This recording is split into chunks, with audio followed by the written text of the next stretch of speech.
mungkin saya perlu untuk di pemanasan pagi ini saya memberikan ilustrasi. Beberapa tahun lalu saya diminta oleh rekan saya profesor teknik, profesor ilmu teknik. Jadi ya dia di Fakultas Teknik UI. Nah, janjiannya itu agak malam jam 7. Dan yang membuat saya surprise adalah pada waktu jam 7 malam mahasiswa itu sibuk di teras-teras UI gitu ya.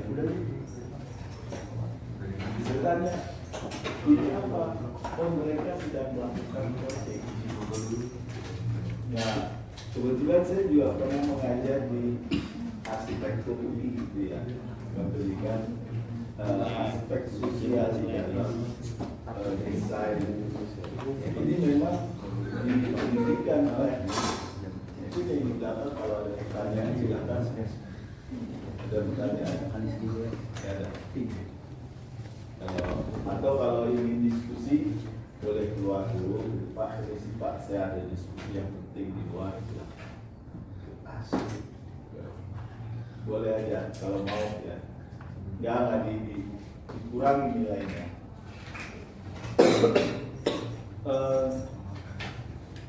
Di dalam program-program di Fakultas Teknik itu project base-nya itu memang ketat. Tapi tiap mata kuliah tertentu ya itu ada project base-nya. Kalau di arsitektur itu mereka punya studio. Jadi ya tulis macam-macam, gambar-gambar nanti membuat keluar rupa. Nah, sebenarnya kalau melihat dari sistem pendidikan SKS kita memang seperti itu. Karena 3 SKS itu berarti 3 SKS tatap muka ini, tapi harus juga ditunjang oleh 3 SKS mandiri dan 3 SKS terstruktur. Artinya kalau curahan waktu per pekan untuk 3 SKS itu adalah 9. Kalau dia ngambil 3, sebenarnya itu adalah 9. Dan itu berlaku di universitas internasional sebenarnya. Hanya di Indonesia pembelajaran SKS ini ya itu hanya ketika tatap muka. Selebihnya ya, makanya kita termasuk yang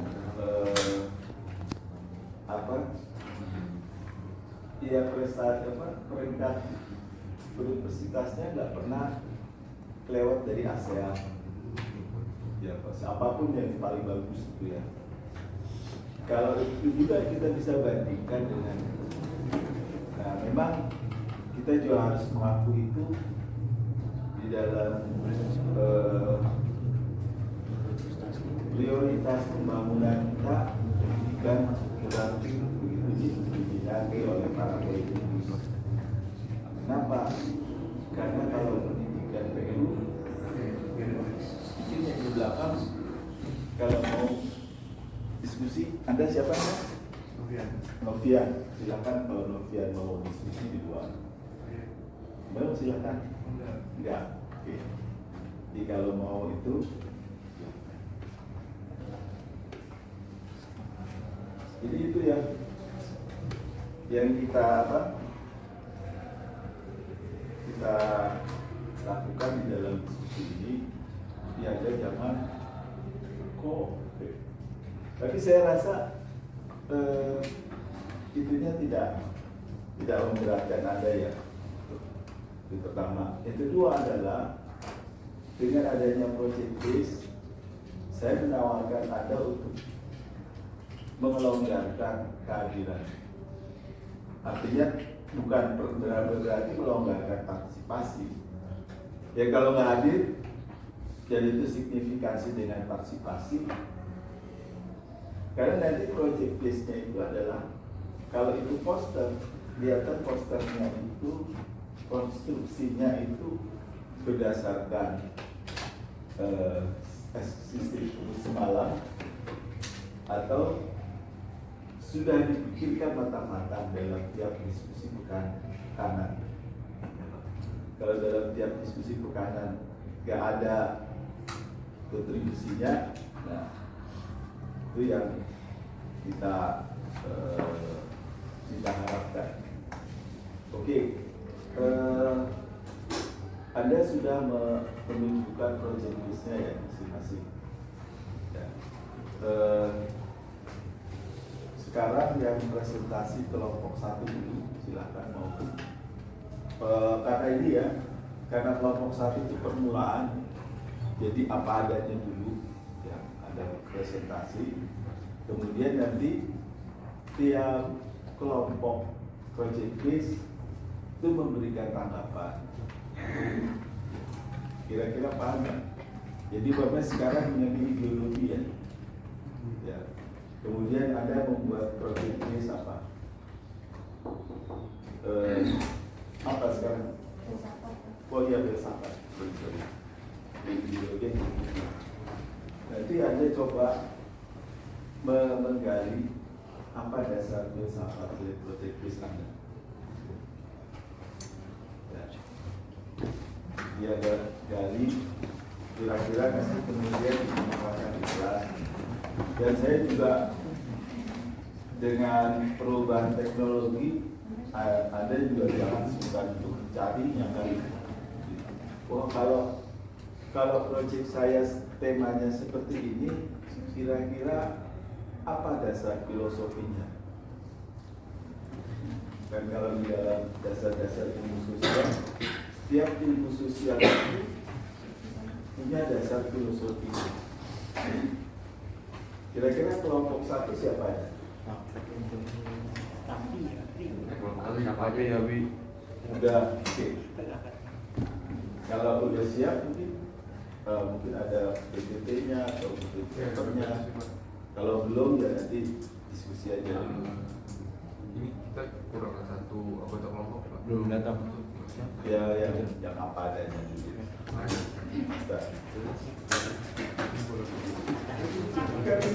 Itu udah bisa saya sarankan memang kelompok ini kan sudah mereka presentasi saling. Ini apa sih? Kalau saran saya kan belum tahu kelompok. Nggak boleh deh. Aneh nggak boleh ya.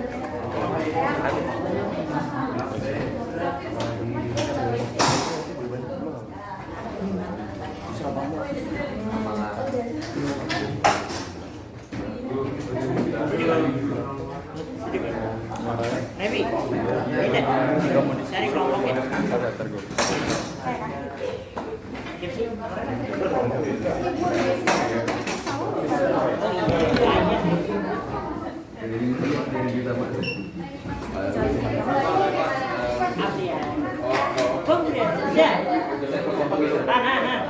Kelompok apa? Kelompok apa sih? Gue lupa.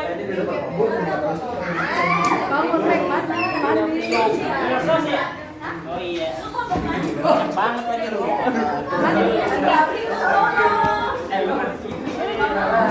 Kelompok lah. Biar mana biar. Ya udah di sini maksudnya. Kalau belum enggak, kalau mana? Sama Mas. Tahu Lah, kita enggak maju.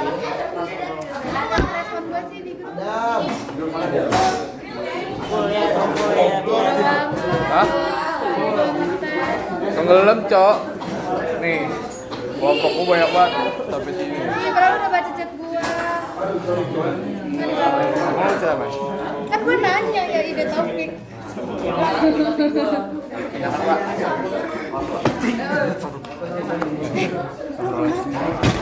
Ya, Ini apaan sih? Lu lagi nggak?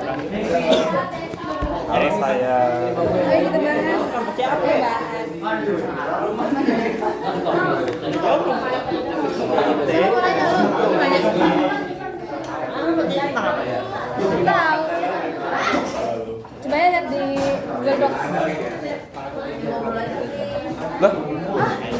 Wah, nggak ada. Nggak ada. Ini kelompok politik. Politik.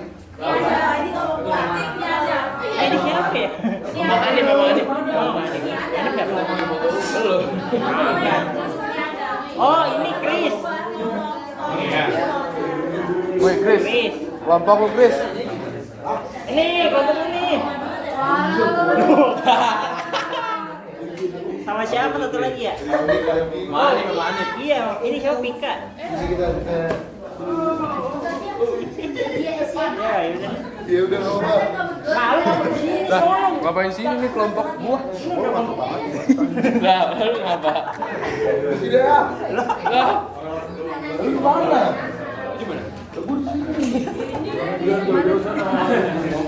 Itu lihat tuh. Pan. Itu nih, di situ ganteng. Enggak, tetap record. Mereka tuh Pak gue mau, Pak gue.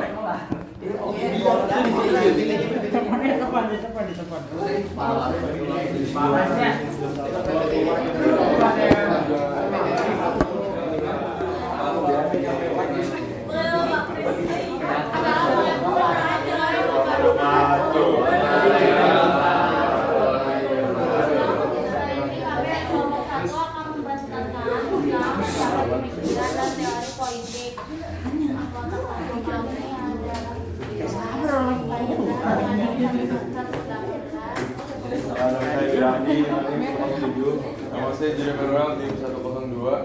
Kita yang berlatang langsung legal. Yang terakhir siapa? Hafiz. Rizal yang Ya, itu dia adalah masih jalan masuk bisnis. di definisi dasar politik adalah suatu upaya untuk membahas hal-hal yang berkaitan dengan politik secara sistematis, bebas dalam pemilu. Filsafat politik berarti pemikiran yang berkaitan tentang politik. Bidang politik merupakan 4 menjadi filsafat. Mempengaruhi Plato, yaitu filsafat dan politik adalah upaya untuk membahas dan menguraikan berbagai segi kehidupan manusia dalam hubungannya dengan negara. Apabila manusia baik, negara pun baik, dan apabila manusia buruk, negara pun buruk. Menurut ahli Machiavelli, filsafat politik adalah ilmu yang menuntut pemikiran dan tindakan yang praktis, serta normatif, terutama berhubungan dengan negara. Hubungan filsafat dalam politik yaitu politik berfokus pada normatif, bentuk-bentuk kehidupan yang baik, apa yang pantas secara moral, jenis keputusan yang benar. Berarti utama filsafat berkaitan dengan hal-hal yang bisa menuntut argumen yang baik. Filsafat memberikan kerangka berpikir, prinsip-prinsip moral, dan analisis kritis yang menjadi dasar bagi pemahaman dan praktik politik. Ini adalah hubungan filsafat dalam politik. Fondasi teori politik, membentuk nilai dan etika politik, mengkritik dan mengevaluasi sistem politik, membantu memahami konsep kekuasaan dan legitimasi, membentuk ideologi politik sebagai panduan untuk tindakan politik.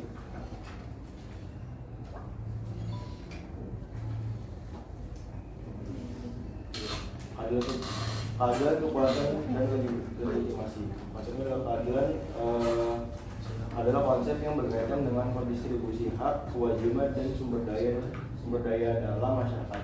Filsuf seperti Plato, Aristoteles, dan John Rawls telah memberikan kontribusi besar dalam memahami keadilan. Plato menganggap keadilan sebagai harmoni di mana setiap individu menjalankan peran sesuai dengan kemampuan dan posisinya dalam masyarakat. Lu berdiri situ. Ya sabar dulu. Yang kedua adalah kekuasaan, merujuk pada kemampuan untuk mempengaruhi atau mengontrol tindakan orang lain. Konsep ini sering dikaitkan dengan otoritas dan kontrol dalam publik. Max Weber mendefinisikan kekuasaan sebagai kemampuan untuk memaksakan kehendak seseorang meskipun ada perlawanan. Yang kedua adalah legitimasi, adalah prinsip yang memberikan justifikasi moral atau hukum terhadap kekuasaan. Kekuasaan yang sah atau legitimate dianggap memiliki hak untuk memerintah. John Locke menekankan pentingnya persetujuan rakyat, consent of the governed, sebagai dasar legitimasi kekuasaan. Selanjutnya ada aliran-aliran pemikiran politik. Yang pertama ada liberalisme, di mana aliran ini menekankan bahwa kebebasan individu dan hak asasi manusia. Yang kedua ada konservatisme, di mana aliran ini menjaga tradisi dan stabilitas sosial, skeptis terhadap perubahan radikal. Yang ketiga ada sosialisme, menekankan kepemilikan kolektif atas sumber daya untuk mengurangi kesenjangan sosial. Ada marxisme, analisis kelas, dan perjuangan antara kaum borjuis dan proletariat mengarah pada masyarakat tanpa kelas. Yang terakhir ada anarkisme, di mana aliran ini menolak otoritas hierarkis dan mendukung masyarakat bebas tanpa pemerintahan terpusat. Evolusi pemikiran politik dari klasik ke modern. Di era klasik ini, pada masa era klasik ini pemerintahan politik fokus pada konsep ideal tentang negara dan keadilan. Filsuf seperti Plato dan Aristoteles menekankan pentingnya kebajikan dan tatanan politik yang ideal. Pendekatan yang digunakan bersifat normatif dan positif, dengan penekanan pada teori daripada data empiris. Terus kemudian ada era pertengahan. Di era ini pemilihan politik pada ini tidak memisahkan antara agama dan negara. Perdebatan utama berkisar pada kewajiban mendirikan negara, metode pemilihan kepala negara dan kualifikasi pemimpin. Pemikiran politik pada masa ini seringkali merupakan respon terhadap kondisi sosial politik yang terjadi. Terakhir ada era modern. Memasuki era modern terjadi pergeseran menuju pendekatan empiris dalam studi politik. Pemikiran politik modern ini ditandai dengan munculnya berbagai ideologi seperti liberalisme, sosialisme, dan nasionalisme. Oke, selanjutnya pemikiran politik dalam konteks demokrasi dan otoritarianisme. Demokrasi itu kekuasaan yang menjadi tujuan kekuasaannya berasal dari rakyat gitu, kayak tergantungan dari rakyat. Dan penekanan pada partisipasi publik, kebebasan berekspresi, dan mekanisme checks and balance. Regulasi dalam paradigma demokrasi cenderung memberikan kebebasan lebih luas kepada individu dan sektor swasta, sementara peran negara lebih terbatas. Contohnya di demokrasi ini, negara kita di Indonesia ini kayak menitikkan beratnya ke rakyat kan, kayak misalkan kita kalau mau ada pemilihan kekuasaan itu pasti dari kayak pilpres, kayak ada pilpres atau pilkada seperti itu. Selanjutnya otoritarianisme, kekuasaan terpusat pada satu entitas atau kelompok dengan kontrol atas terhadap masyarakat dan pembatasan kebebasan individu. Regulasi dalam paradigma otoritarian memberikan kekuasaan dan kontrol kuat kepada negara, sehingga membatasi peran serta masyarakat dalam proses politik, seperti negara-negara di luar Indonesia yang menerapkan pemerintahan politik seperti ini.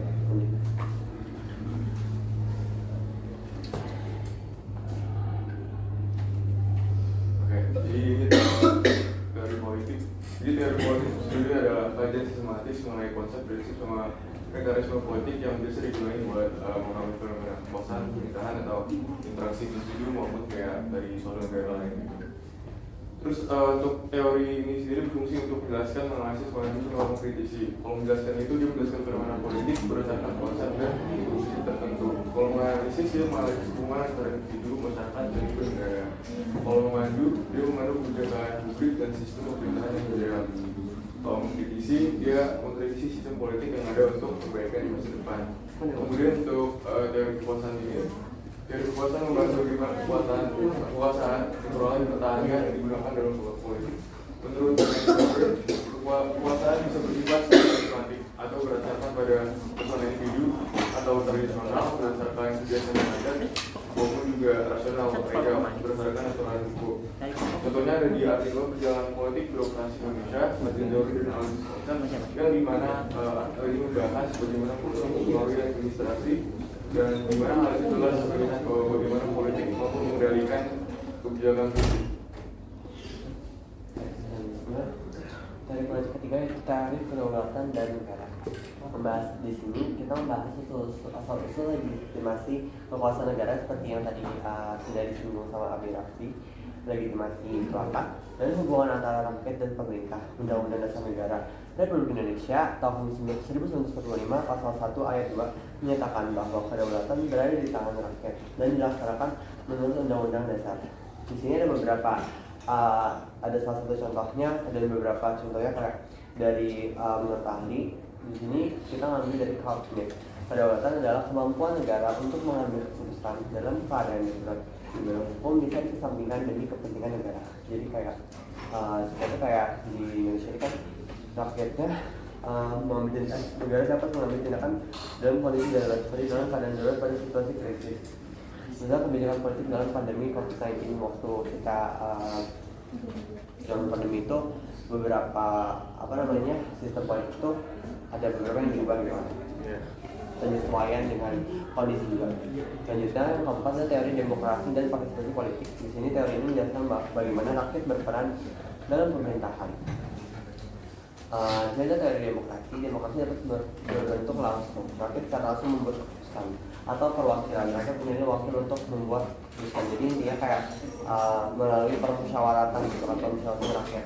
Selanjutnya dari pendapat ahli Robert Dahl, yaitu sistem demokrasi yang memungkinkan partisipasi luas dan kompetisi politik yang sehat. Lalu ketiga ada dari artikel media di politik. Studi kasus prosedur politik Jokowi Ma'ruf dan Prabowo Sandiaga dalam pemilu 2019 mengkaji bagaimana media membentuk citra politik dan mempengaruhi partisipasi politik masyarakat. Kemudian untuk teori politik yang terakhir ada teori kritis di dalam politik. Jadi teori kritis ini untuk apa? Untuk mengevaluasi struktur kekuasaan dan juga ketidakadilan dalam politik. Contohnya menurut Karl Marx, politik adalah refleksi dari kepentingan kasta atau kelas yang dimana negara lebih cenderung melayani kelas atau kasta penguasa. Jadi hubungan politik dan birokrasi ini tuh maksud bahwa politik mengaruhi kebijakan publik dan birokrasi dan juga sering menyebabkan ketidakstabilan pemerintahan. Kemudian ini juga kritik dalam perusahaan di mana struktur politik cenderung oligarkis dan juga hal ini membatasi akses masyarakat yang kelas bawah untuk sumber daya gitu. Kemudian ada pluralisme politik di mana pluralisme ini mencegah dominasi kelompok tertentu untuk meningkatkan keterlibatan politik. Kemudian ada juga media sebagai pengawas politik di mana media itu bisa membentuk sebuah opini publik yang dimana bisa mengkritisi suatu kebijakan pemerintah yang bisa jadi kayak merugikan suatu masyarakat atau kelompok tertentu. Yang terakhir ada arah perubahan politik, di mana reformasi politik dan pendidikan politik sangat diperlukan untuk meningkatkan kesadaran masyarakat.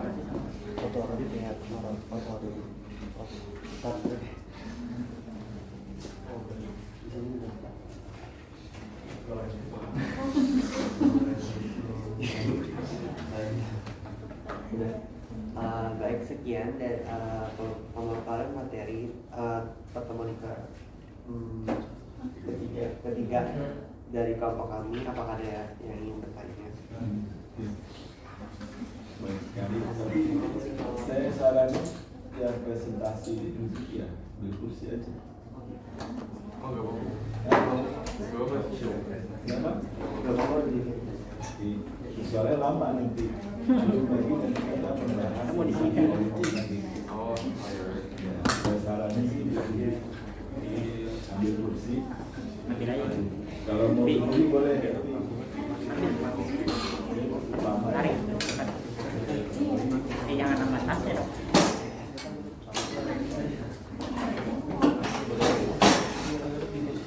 Iya. Gue.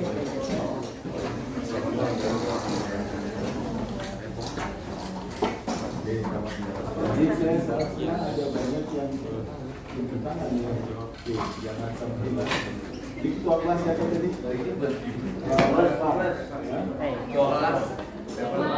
Pan. Depan ya. Tuh dipanggil. Tuh, ketua kelas. Nanti setiap orang yang bertanya mohon dicatat, yang dijawab nanti sekalian ke saya. Ya, dan kamu. Silakan. Nama saya Pak Mas dari ini masuk 95 dari kelompok 8. Di sini kelompok 8 itu tentang ekonomi politik dan kita ngambil kasusnya itu tentang reklamasi PIK 2. Disclaimer dulu ya, reklamasi PIK di PIK 2 itu adalah reklamasi besar di sekitar pesisir Jakarta Utara dan Tangerang yang dikembangkan oleh Agung Sedai Group. Proyek ini bertujuan menciptakan kawasan hunian, bisnis dan wisata mewah. Namun pembangunan PIK 2 menimbulkan kontroversi mulai dari agraria, dampak lingkungan dan ekonomi politik. Simpelnya reklamasi PIK 2 ini walaupun teman-teman oleh masyarakat sekitar, karena simpelnya di dekat karena yang menjadi reklamasi itu banyak mata pencarian warga seperti nelayan dan juga sebagainya, dan itu ditolak serta. Oke, dari presentasi kalian itu tadi sempat disinggung menurut ahli itu namanya Plato kan. Plato itu bilang katanya kalau apabila manusia baik, negara pun baik, dan apabila manusia buruk, negara pun buruk. Berarti contohnya kalau negara buruk itu munculnya dari pribadi yang buruk kan. Nah, pertanyaannya itu dalam hukum nomoi, Plato menganggap bahwa hukumnya itu adalah baik untuk bersama. Apakah kebijakan reklamasi PIK 2 dapat dianggap sebagai kebijakan yang dapat berpihak pada kepentingan umum atau hanya kepentingan sekelompok saja? Kita tampung dulu pertanyaannya. Boleh langsung ke pertanyaan selanjutnya. Tasya. Oke, terima kasih kelompok 1 atas kesempatannya. Saya Tasya Kusumaniwardani dengan NIM 089. Izin bertanya, sebelumnya boleh diganti nggak slide-nya ke yang bagian filsafat dengan hubungan politik? Hubungan filsafat.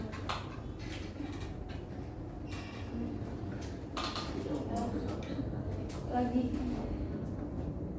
Nah, tadi kan kelompok 1 tuh udah ngejelasin, maksudnya ada hubungannya tuh apa aja sih dari fondasi sampai ke sebagai bantuan.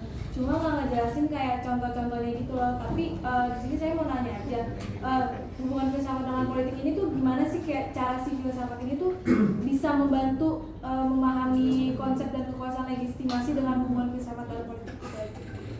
Menjelaskan lebih, apakah sudah jelas? Baik, pertanyaan selanjutnya mungkin pertanyaan terakhir.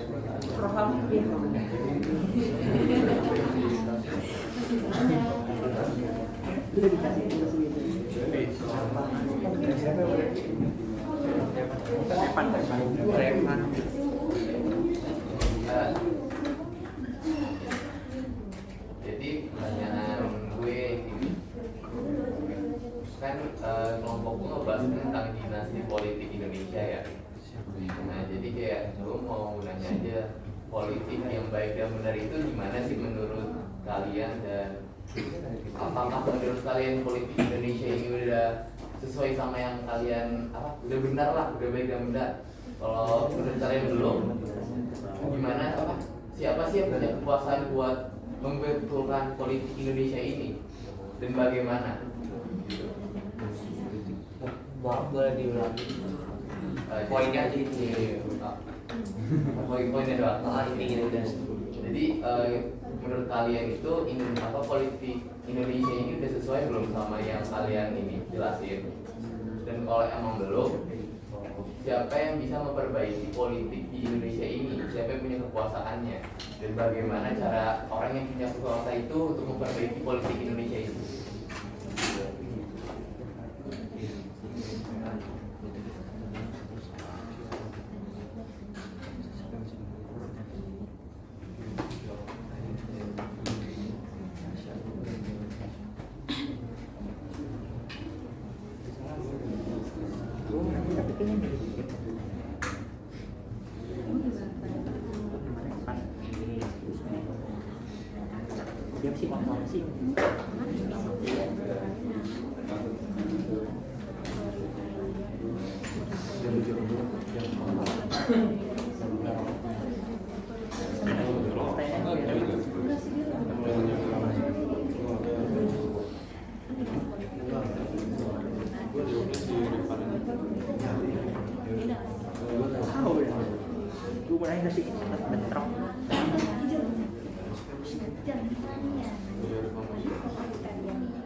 Ada ini ada.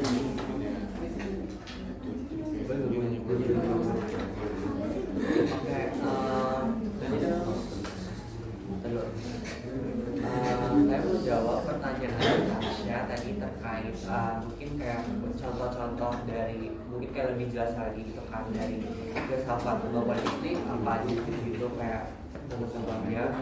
Jadi pertama ini kan di sini ada fondasi teori politik. Jadi filsafat sebagai fondasi dari teori politik. filsafat menyediakan dasar konseptual untuk memahami politik gitu, kayak beberapa pertanyaan-pertanyaan mendasar dari filsafat terkait politik ini, misalnya kayak apa tujuan dari pemerintahan, apa itu keadilan, bagaimana kekuasaan seharusnya didistribusikan, dan apa hak dan kewajiban warga negara. Pertanyaan ini tuh beberapa dijawab oleh menurut para ahli seperti tadi Plato, Aristoteles, Thomas Hobbes, John Locke, dan Jean Rousseau. Mereka bilang kayak telah mengembangkan teori-teori politik yang mempengaruhi sistem politik modern. Terus selanjutnya membentuk filsafat, membentuk nilai dan etika politik.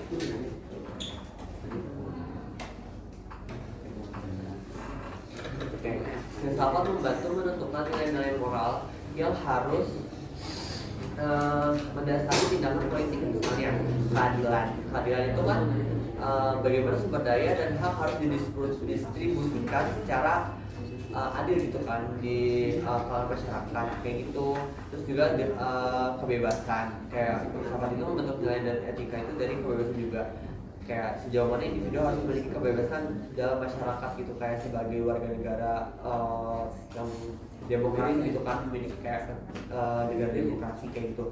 Terus juga kesetaraan, bagaimana kesetaraan dapat dicapai tanpa mengorbankan kebebasan atau keadilan.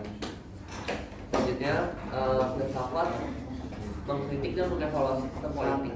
Di sini ada beberapa menurut para ahli yang menjelaskan juga. Karl Marx mengkritik kapitalisme dan mengusulkan sistem sosialis sebagai alternatif. Lalu ada Michel Foucault menganalisis bagaimana kekuasaan bekerja dalam struktur sosial dan politik. Oke, selanjutnya filsafat membantu memahami konsep kekuasaan dan legitimasi. Di sini ada beberapa pertanyaan juga kayak tadi yang fondasi dari politik ya. Apa itu kekuasaan? Bagaimana kekuasaan dapat digunakan secara sah? Apa yang membuat suatu pemerintahan legitimasi sah? Legitimate itu sah. Jadi pertanyaan itu didasari oleh pemikiran filsafat itu sendiri. Jadi kayak filsafat itu mendorong sistem politik gitu. Begitu. Selanjutnya filsafat membentuk ideologi politik. Contohnya liberalisme itu dari filsafat, berasal dari pemikiran John Locke dan Immanuel Kant, menekankan kebebasan individu dan hak asasi manusia. Lalu ada sosialisme, berasal dari pemikiran Karl Marx dan Friedrich Engels, menekankan kesetaraan ekonomi dan kepemilikan bersama. Dan yang ketiga ada konservatisme, dipengaruhi oleh Edmund Burke, menekankan pentingnya tradisi stabilitas dan perubahan bertahap.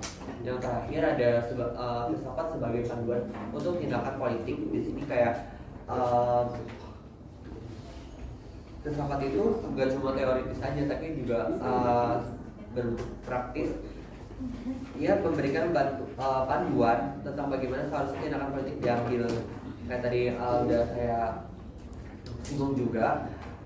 Contohnya di sini ada utilitarianisme. Di sini dari Jeremy Bentham dan John Stuart Mill menyarankan bahwa kebijakan harus memaksimalkan kebahagiaan bagi sebanyak mungkin orang. Jadi kayak biar masyarakat tuh lebih sejahtera gitu. Itu tuh didorong dari pemikiran filsafat. Terus ada yang kedua, etika virtu. Di sini dari Aristoteles menekankan pentingnya karakter moral dalam kepemimpinan politik. Begitu, apakah sudah jelas? Sudah, tapi mungkin lebih ke inti dari memahami ini gimana sih filsafat itu membantu memahami konsepsi kekuasaan dan legitimasi. Sangat jelas dari sini. Jadi kayak mungkin filsafat itu kayak apa ya? Yang dapat mendorong beberapa kayak teori-teori di politik itu sendiri, kayak misalkan demokrasi, gimana kayak kita sama-sama sejahtera sebagai rakyat, sebagai masyarakat itu sejahtera tuh pendidikan tuh dari filsafat kan, kayak mungkin kalau zaman maksudnya di luar di Indonesia sendiri itu kan dulu juga dari kerajaan gitu kan, kayak sistem pemerintahan kerajaan. Dan terus kayak semakin banyak filsafat, terus kayak beberapa mungkin sistem di politik Indonesia ini udah mulai berkembang juga. Jadi mereka tuh didorong oleh visualnya sendiri kayak supaya memiliki pemikiran seperti itu. Apa sudah jelas? Sudah jelas, terima kasih Rizal. Izin jawab pertanyaan Revan. Jadi tim pertanyaannya izin tolong buat koreksi. Oke, jadi tadi kan ditanya politik yang baik dan benar tuh gimana sih? Terus kayak di Indo tuh lebih kalau belum, dan kalau misalnya belum, siapa yang bisa benerin politik itu sendiri dan juga bagaimana caranya? Jadi kita harus tahu dulu kalau politik yang baik itu harus jujur, transparan, adil, dan juga berpihak pada kepentingan rakyat. Sementara di Indonesia jujur aja emang masih banyak masalah kayak korupsi, politik uang, bahkan kayak kebijakan yang lebih menguntungkan elit daripada rakyat kecil. Seperti tadi ada di PPT yang menurut Karl Marx di mana disebutkan politik adalah referensi dari kepentingan kasta atau kelas, yang dimana negara lebih cenderung melayani kelas penguasa gitu. Kemudian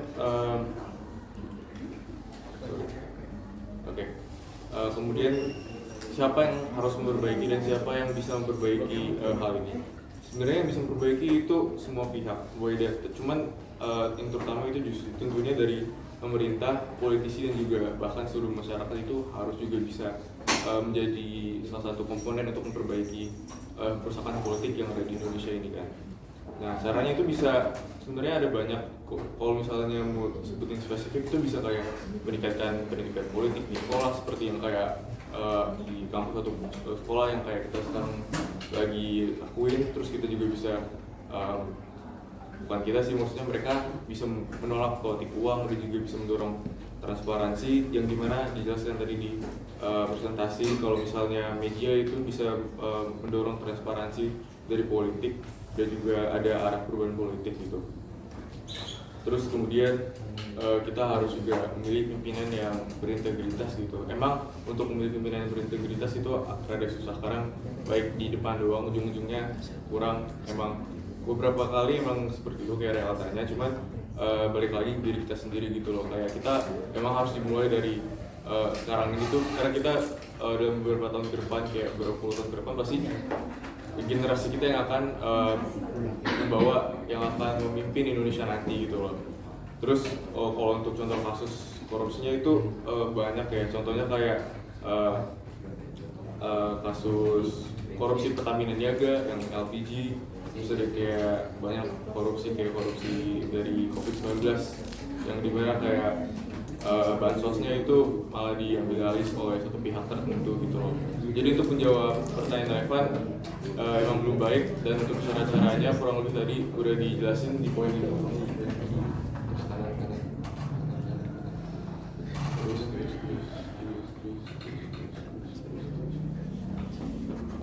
Nah di sini sih di sini kurang lebih sama seperti apa yang gue jelasin tadi, langkah-langkahnya. Ada kritik terhadap kekuasaan kita tuh emang harus kritis, bener apa kata dosen kita, dimana dengan kritik yang kita bawakan kepada pemerintah ataupun suatu pihak tertentu, kita bisa kayak menggunakan kayak media sebagai bentuk opini publik dan juga bisa mengkritisi kebijakan pemerintah, dan dimana hal ini pasti tentunya bisa kayak lebih membuat kayak korupsi lebih kurang dan juga politik Indonesia makin lebih baik lah, kurang lebih gitu. Gimana Revan, jawab gak? Jawab, tapi masih ada mungkin ada bisa nggak dikit lah. Apa? Boleh nggak? Boleh. Mungkin kalau kita lihat dari kasus Indonesia sekarang ya, kan lo tadi bilangnya yang bisa benar itu pemerintah, sedangkan di kasus Indonesia sekarang pemerintah malah yang membuat politik ini jadi hancur kan untuk Indonesia. Nah, jadi kalau kita lihat dari, mungkin tadi ada penjelasan kayak ada sistem kasta ya. Mungkin Indonesia kalau kita giniin kayak maksudnya kayak relate lah sama kasta itu, jadi kayak pemerintah yang membuat semua aturan dan rakyat cuma bisa demo doang kan, untuk sampai pemerintahnya benar-benar ini sadar. Tapi kalau pemerintahnya nggak sadar dan dia kayak otoriter lah, itu bagaimana? Rakyat apa?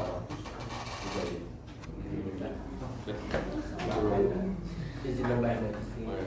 Sebenarnya tadi kan dijawab oleh Jere itu yang bisa memperbaiki itu dari semua hal kan, bukan dari pemerintah aja, tapi mungkin kayak kekuasaan di pemerintah ini sekarang kayak kuat banget gitu kan. Kayak mungkin tadi saya juga izin sanggah kalau Reza bilang demo-demo doang, it's not just demo-demo doang sih, itu salah satu kayak langkah apa ya, kayak protes sebagai warga negara buat memperjuangkan hak-hak kita sebagai warga negara itu. Jadi kayak itu tuh salah satu step kita buat kayak memperbaiki sistem tatanan politik di Indonesia sekarang yang udah mulai ricuh gitu. Kayak gitu sih. Mungkin Bismillah banget. Jadi kan kita tentunya capek dong, misalnya kayak punya pemerintah yang kita sendiri pilih misalnya, cuman tiba-tiba di tengah masa pemerintahannya ada hal-hal yang kita gak setuju atau merugikan masyarakat misalnya gitu. Kan kita capek, misalnya ada pemerintah yang baru, kita dia melakukan hal yang gak bagus, kita harus demo. Ada yang merugikan masyarakat, demo. Jadi kita demo. Jadi di mana-mana tuh kayak kita pasti kayak malas, kayak itu hal yang negatif dong kalau misalnya kita udah sampai melakukan kayak demo, ibaratnya kayak yang beberapa hari lalu kan kita nggak mau terus-terusan ada pemerintahan nih untuk mengubah itu atau menjadikan pemerintah kita harus demo, kan kita nggak mau kayak gitu kan. Makanya kayak kalau menurut kita yang korupsi itu yang bisa membuat politik kita jadi belum bagus, belum optimal itu bukan dari pemerintah aja, karena masih banyak pihak-pihak di belakang pemerintah itu maupun di luar pemerintah itu yang menjadi dorongan pemerintah untuk melakukan korupsi gitu loh. Dan juga bisa jadi mungkin lebih ke serba salah sih, karena kalau nggak korupsi ada beberapa hal yang harus misal kayak anggaran yang harus dipenuhi, dan itu pun kalau untuk memenuhi itu kadang bisa harus dengan korupsi atau enggak efisiensi. Jadi antara dua pilihan itu, karena dua-duanya sama-sama merugikan, antara korupsi atau efisiensi. Karena menurut saya nggak semua itu dari pemerintah, kadang ada dari pihak belakang, pihak manapun itu yang bisa aja nggak kita lihat tapi kita dialihkan untuk melihat pemerintah gitu sih. Mungkin maaf sana lagi ya, mungkin tadi kan kalian tadi bilang demo itu kan katanya hal yang negatif gitu kan. Bukan negatif. Oh bukan negatif, tadi nggak bilang gitu. Ya demo kan mungkin kalian pikir kan demo itu hal yang agak ya di Indonesia tuh udah sering banget gitu, tapi kan kita cara menyuarakan pendapat kita ke pemerintah itu kan lewat demo. Mungkin di kalian ada nggak sih cara lain buat nyampein pendapat masyarakat? Selama ini kan demo itu nggak pernah didengerin sama pemerintah kan, bahkan pemerintah juga mahasiswa tuh minta kayak ada politisi yang paling nggak ngasih suara mereka gitu di demo itu. Cuma kan emang kemarin pun nggak ada politisi yang turun demo itu. Mungkin menurut kalian ada nggak sih cara lain buat nyampein pendapat itu selain demo? Kalau emang demo itu pengaruhnya negatif, karena kalau demo gitu kan mungkin negara lain juga memandangnya kayak itu hal negatif gitu. Kalau misalnya pemerintah terus-terusan di demo, ada cara lain nggak sih buat nyampein pendapat selain demo? Oke, pertama demo bukan hal yang negatif ya. Maksud gue negatif itu kalau misalnya ke suatu negara di mana pemerintahnya itu terus-terusan di demo dalam kayak misalnya sebulan 10 kali demo misalnya kayak gitu. Kan itu berarti negatif banget kan pemerintahnya. Berarti bukan kayak gue bilang kalau misalnya setahun dalam 5 tahun pemerintahan ada kayak sebut aja ada dalam 5 tahun itu sebut aja ada 5 kali demo. Itu bukan hal yang negatif. Justru itu hal yang bagus dong, gimana di situ gue bilang ada media sebagai pengawas politik dan juga kritik.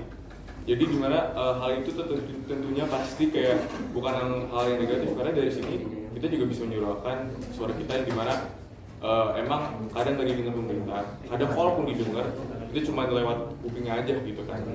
Dan kayak cara selain demo sebenarnya apa ya? Cuman jadinya kalau misalnya cara selain demo itu lebih kayak demo itu kan kalau misalnya menurut gue gak tau sih, tapi menurut gue tuh demo tuh kalau misalnya udah kayak mentok banget nih, udah mentok banget gak ada cara lain, akhirnya yaudah didemokan gitu. Cuman kan lu bilang tadi, lu nanya itu kalau menurut kita demo itu yang hal negatif gitu, pengaruh negatif. Enggak, itu bukan pengaruh yang negatif gitu.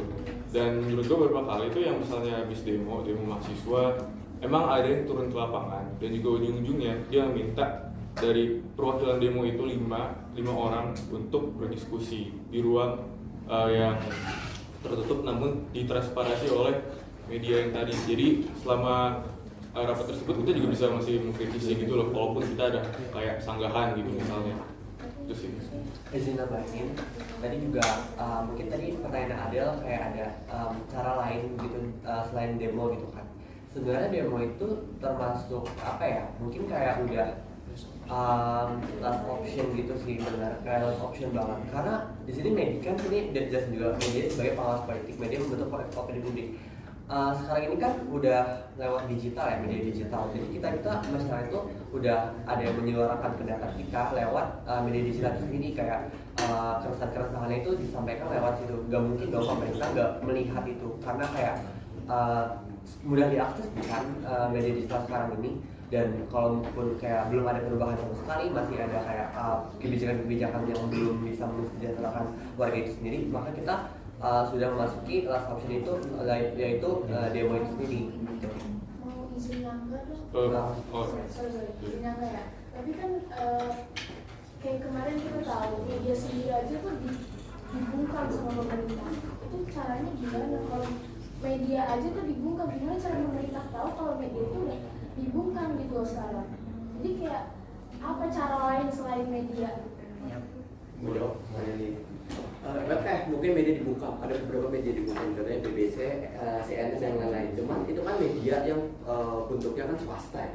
Cuma kan kita masih ada masyarakat yang bermain media sosial, jadi itu cara kita untuk melawan rezim yang semen-semen. Dan walaupun emang para media masih itu dibungkam, cuma kita sebagai netizen itu punya hak untuk menyuarakan, dan itu sebagai salah satu media juga. Nah mungkin mau jawab sekalian pertanyaannya si Adel. Mungkin cara lainnya benar kata Rizal itu, cara lainnya mungkin ya kita ngambil media massa, dan banyak kok contoh-contohnya kita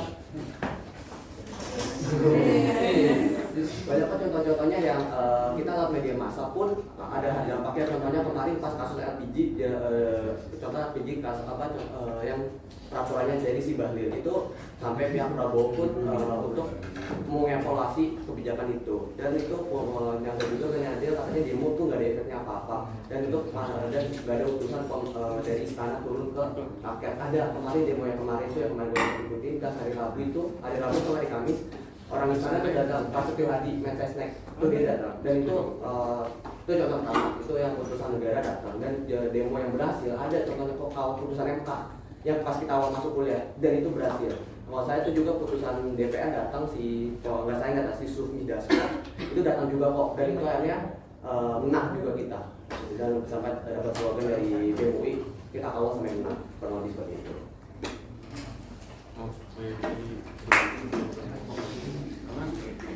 Tapi maaf kan kalau misalnya disambung sama topik kita kan komunikasi politik, itu kan kemarin yang keputusan MK masalah itu tuh di atas. Nah dia kan berhasil ya jadi wakil presiden itu. Padahal kan keputusan MK banyak orang yang kayak menentang keputusan MK untuk ngolosin dia sebagai wakil presiden.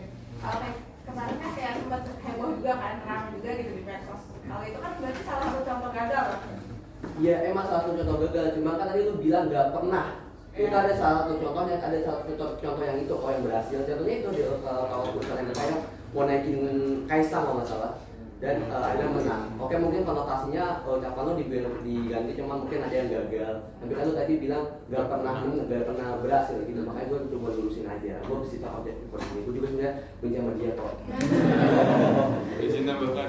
Jadi kan katanya media dibungkam kan, kata Farah kan. Ya jujur menurut gue emang beberapa dibungkam dan kayak emang ada dimanipulasi. Bahkan gue lihat sendiri di YouTube kayak loh, yang channel B bilang ini, channel A bilang ini, yang C bilang ini. Jadi kayak ini mana yang bener gitu. Terus kayak kalau tahu ada yang tahu lagu Bayar Polisi yang lagi rame kan, tau kan?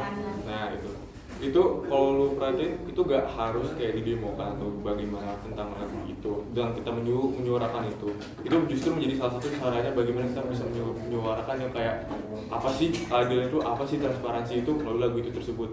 Karena hasil dari lagu itu sendiri justru didengar polisi, dan tapi jujur aja emang walaupun didengar polisi pun sendiri ada pihak yang meminta vokalis dan juga gitaris band tersebut untuk meminta maaf, yang orang tersebut kayak mengaku dia itu sendiri polisi, tapi pihak polisi sendiri kepala polisi nggak tahu siapa namanya, dia ngomong gitu kalau misalnya itu hal yang bagus, hal yang positif, tapi di waktu yang sama di sisi yang lain vokalis band tersebut justru malah diminta maaf, justru minta maaf dan juga menganggap hal itu negatif.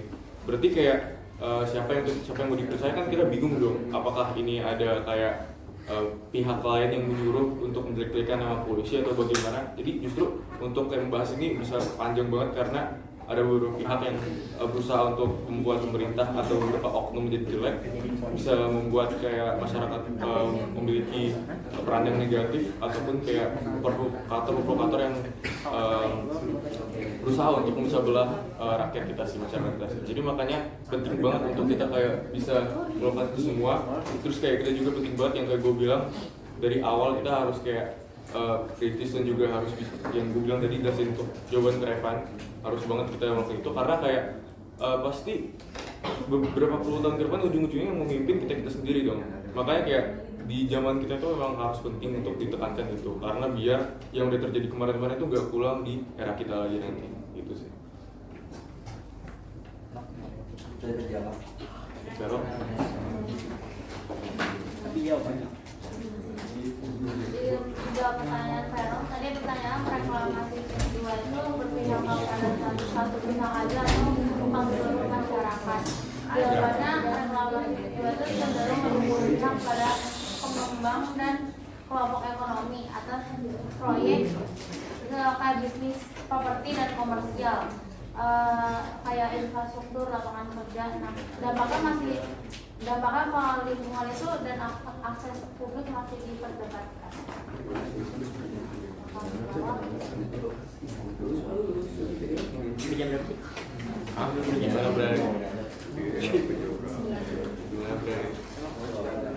Aman politik, Bray.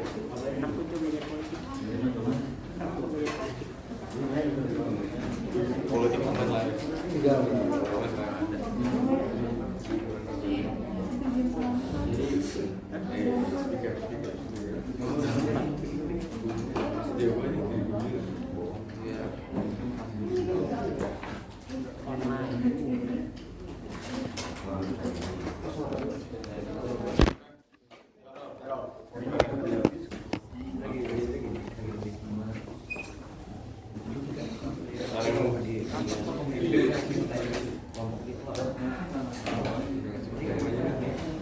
Ada yang mau bertanya lagi mungkin?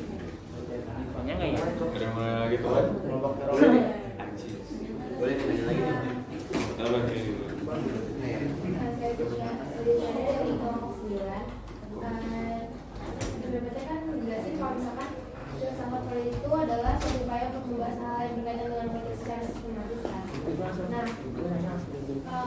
kelompok saya itu topiknya itu politik kesehatan pasca pandemi COVID-19.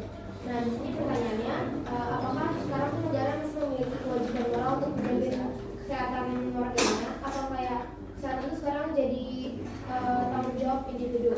Nah, sekarang kan saat ini tuh pemerintah kesehatan itu jadi prioritas pendukung kan, maksudnya jadi prioritas pendukung bukan prioritas utama. Iya. Oh iya, oke. Saya itu.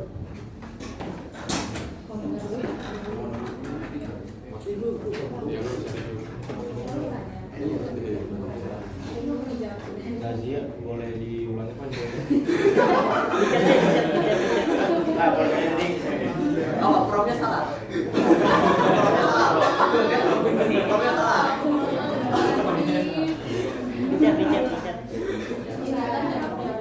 Saya mulai itu lu nanya jadi kesehatan itu intinya kesehatan jadi prioritas individu atau pemerintah gitu. Itu ada sih kayak negara tuh masih memiliki kewajiban moral untuk menjaga kesehatan warganya enggak. Apa yang individu aja gitu. Sekarang kesehatan itu jadi prioritas pendukung. Oh, yang maksud. Ya. Itu gini-gini.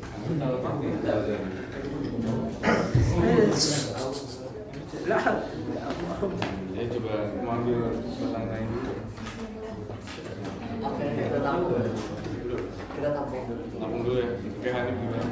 Sebenarnya mengenal dulu untuk mahasiswa diwaktuin dari perwakilan dari kelompok 7 dengan yang 82. Ini kebetulan salah satu topik yang diwakili itu secara tema itu tentang kebijakan publik ya. Itu tentang ini jadi salah satu tema yang diwakili itu tentang yang berarti tentang kebijakan publiknya. Jadi pertanyaan gue tuh kan tadi kan kalian membahas tentang berbagai macam teori politik ya, ada 5. Nah dalam konteks negara kita, apakah itu sudah mencakup teori-teori yang ada usulan, kebijakan-kebijakan yang ada itu apakah sudah mencakup teori-teori politik yang tadi kalian jelaskan? Dan kalau bisa emang ada yang belum, apakah itu hal yang lumrah karena itu hanya berdasarkan teori, jadi mungkin praktikalnya beda yang ada di lapangan, sama seperti itu.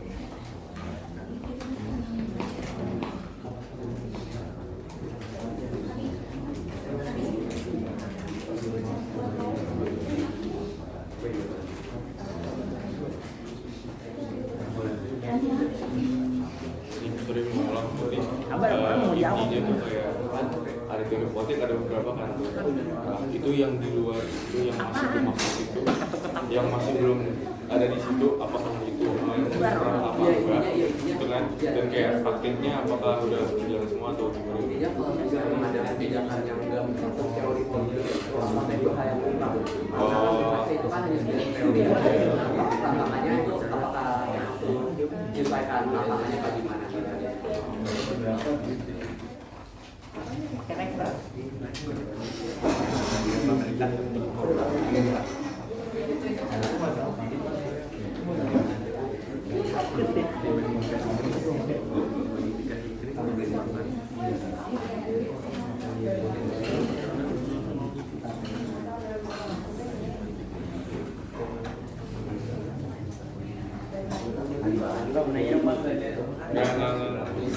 Siaran.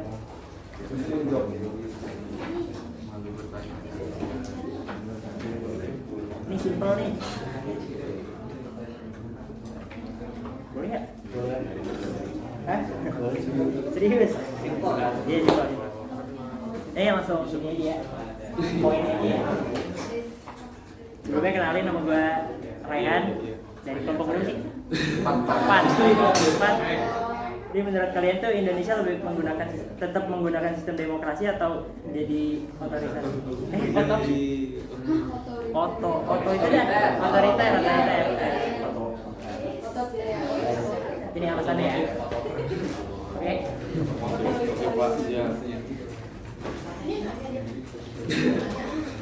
Ngobrol. Nanya lah gue. Stres bareng. Tapi nyantai lah.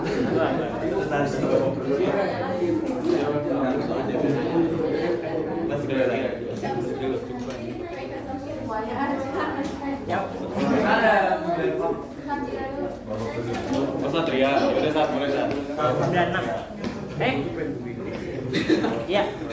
Oke, saya di sini. Nama saya Douglas Rinto Saragi. Saya mau menyanggah pertanyaan tadi.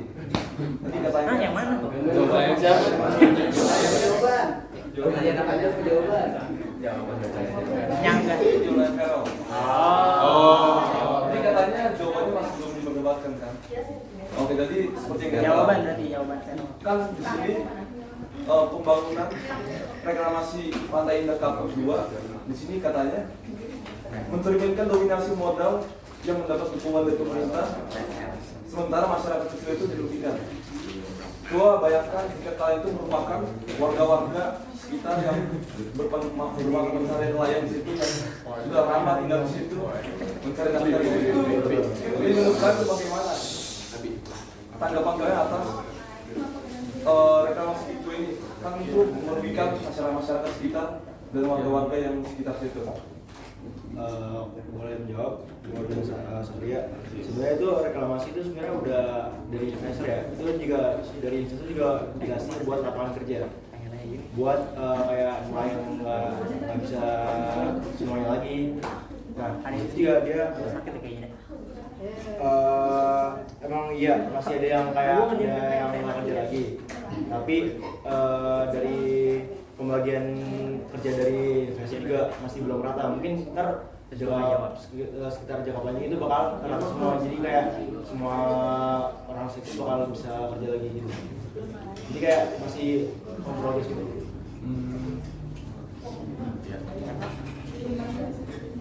Ya, jadi maksudnya gue desain doang kan. Mikir materinya ada hari. Ini yang namanya cuma nyari dapur. Gue yang baca dari kelompok 2 membanding 013. Nah, di presentasi kalian tersebut, kalian sempat mention definisi filsafat politik menurut para ahli. Salah satunya Machiavelli. Dan saya cuma pengen nanya aja tentang seberapa pemahaman kalian lah tentang filsafat tentang Machiavelli tersebut. Nah, Machiavelli sempat mention di dalam bukunya Prince yang menekankan bahwa seorang pemimpin harus mampu menjaga citra yang kuat di mata rakyatnya, karena persepsi publik terhadap mereka dapat menentukan stabilitas dan keberlangsungan kekuasaannya. Dalam konteks politik Indonesia ini, di mana media sosial yang memainkan peran besar dalam membentuk opini publik, apakah seorang politisi yang telah memiliki citra buruk masih dapat memperbaiki citra buruk mereka yang sudah rusak itu? Dan seberapa efektif strategi pencitraan ulang mereka dalam mengubah persepsi masyarakat, terutama jika sebelumnya ia telah dianggap tidak kompeten, korup, atau tidak berpihak pada rakyat? Apakah pendekatan Machiavellian seperti menggunakan propaganda, membentuk narasi baru, atau bahkan melakukan tindakan-tindakan populis yang sudah strategis dan yang bersifat mungkin agak mengarah kepada kepentingan rakyat banyak, padahal belum tentu juga mengarah kepada rakyat banyak tersebut, masih bisa membalikkan opini negatif mereka yang sudah mengakar dari awal-awal banget gitu? Dan apakah jika di era digital yang serba transparan ini, yang dimana rekam jejak politik seseorang sulit dihapus, yang sudah tersebar di media sosial tersebut, bisa dipulihkan adalah yang publik yang bilang yang hampir bisa mustahil itu ini dari bapak lu ya. Jujur, pertanyaan lu ibarat satu, lu bercabang ada 5 di bawah. Jadi intinya itu kalau salah bener nggak? Gimana pemerintah yang punya citra buruk itu buat kayak memperbaiki citranya itu kan gitu kan, bener kan? Supaya terpercaya lagi gitu. Bapak lu ikut nanya ya bapak.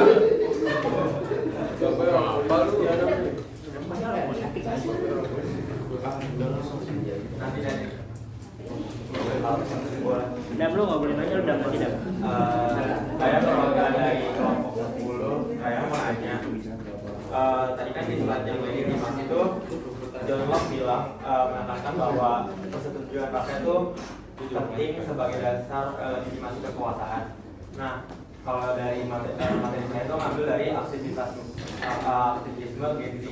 Nah, kan sekarang tuh kayak yang tagar kabur aja dulu itu kan sempat ramai banget, terus sempat disinggung sama pemerintah kayak ada beberapa pejabat yang kayak ngomong ala Mesir gitu kan, Mesir warga Indonesia sendiri. Nah, bagaimana menurut kalian kayak bagaimana sih yang respon yang harus pemerintah lakuin tuh untuk menampung para Gen Z ini tuh merasa nyaman untuk tinggal tetap berada di Indonesia dan merasa ada timbulnya harapan hidup yang lebih tinggi gitu loh dibanding di luar gitu. Sejam lagi. Dengan menjawab coba nanti mungkin bakal ada jawaban tambahannya, mungkin gue nggak selalu ini spontan aja. Jadi kabur aja dulu, ya gue tahu kan ada pertama ada Luhut yang bilang, bukan Luhut sih, ya ada yang bilang kayak kabur aja dulu gitu kan, gak usah balik aja sekalian gitu kan. Terus kayak saya malah ada yang ngomong, saya malah mempertanyakan rasa nasionalisme kalian gitu kan. Jujur menurut saya sendiri itu hal yang paling bobrok untuk disebut kepada masyarakat maupun mahasiswa yang kayak lagi di Indonesia, karena justru itu malah ngebikin kita kayak apaan sih berita gue kayak begini. Pasti kayak ada kayak kita ngeliat respons ribut kayak sesuatu hal yang bukan yang ngebangun kita untuk terus semangat di sini, malah bikin kita bersemangat di luar. Nah, justru itu malah bikin kabur aja dulu tuh makin banyak yang ingin ikut, yang mau ikut kan. Jadi coba deh pertanyaannya apa tadi? Respon pemerintah harusnya gimana gitu? Oke, harusnya respon pemerintah justru pertama ya kita emang bisa tahu kalau Indonesia tuh penduduknya emang banyak banget kan, karena ya kita kita pulau itu juga banyak dan juga banyak lah kita berkemungkinan. Jadi emang beberapa negara dari beberapa researchers kayak CNBC dan juga yang lain yang dari yang gue tahu, mereka menyebutkan kalau misalnya kita itu emang overpopulated banget. Jadi bahkan banyak banget yang kayak pindah keluar negeri. Tapi justru hal itu bukan menjadi kayak satu hal yang berdampak negatif pada negara. Justru hal tersebut malah bikin kayak harusnya makin banyak orang bisa membangun negara kita menjadi lebih baik kan, bukan buat membangun negara orang lain gitu kan. Dan kayak jadi pertama responku itu yang harus pemerintah lakuin itu bukannya malah memberikan hal yang buat kita untuk keluar kan, tapi justru malah mengayomi, pertama mengayomi, terus kedua kayak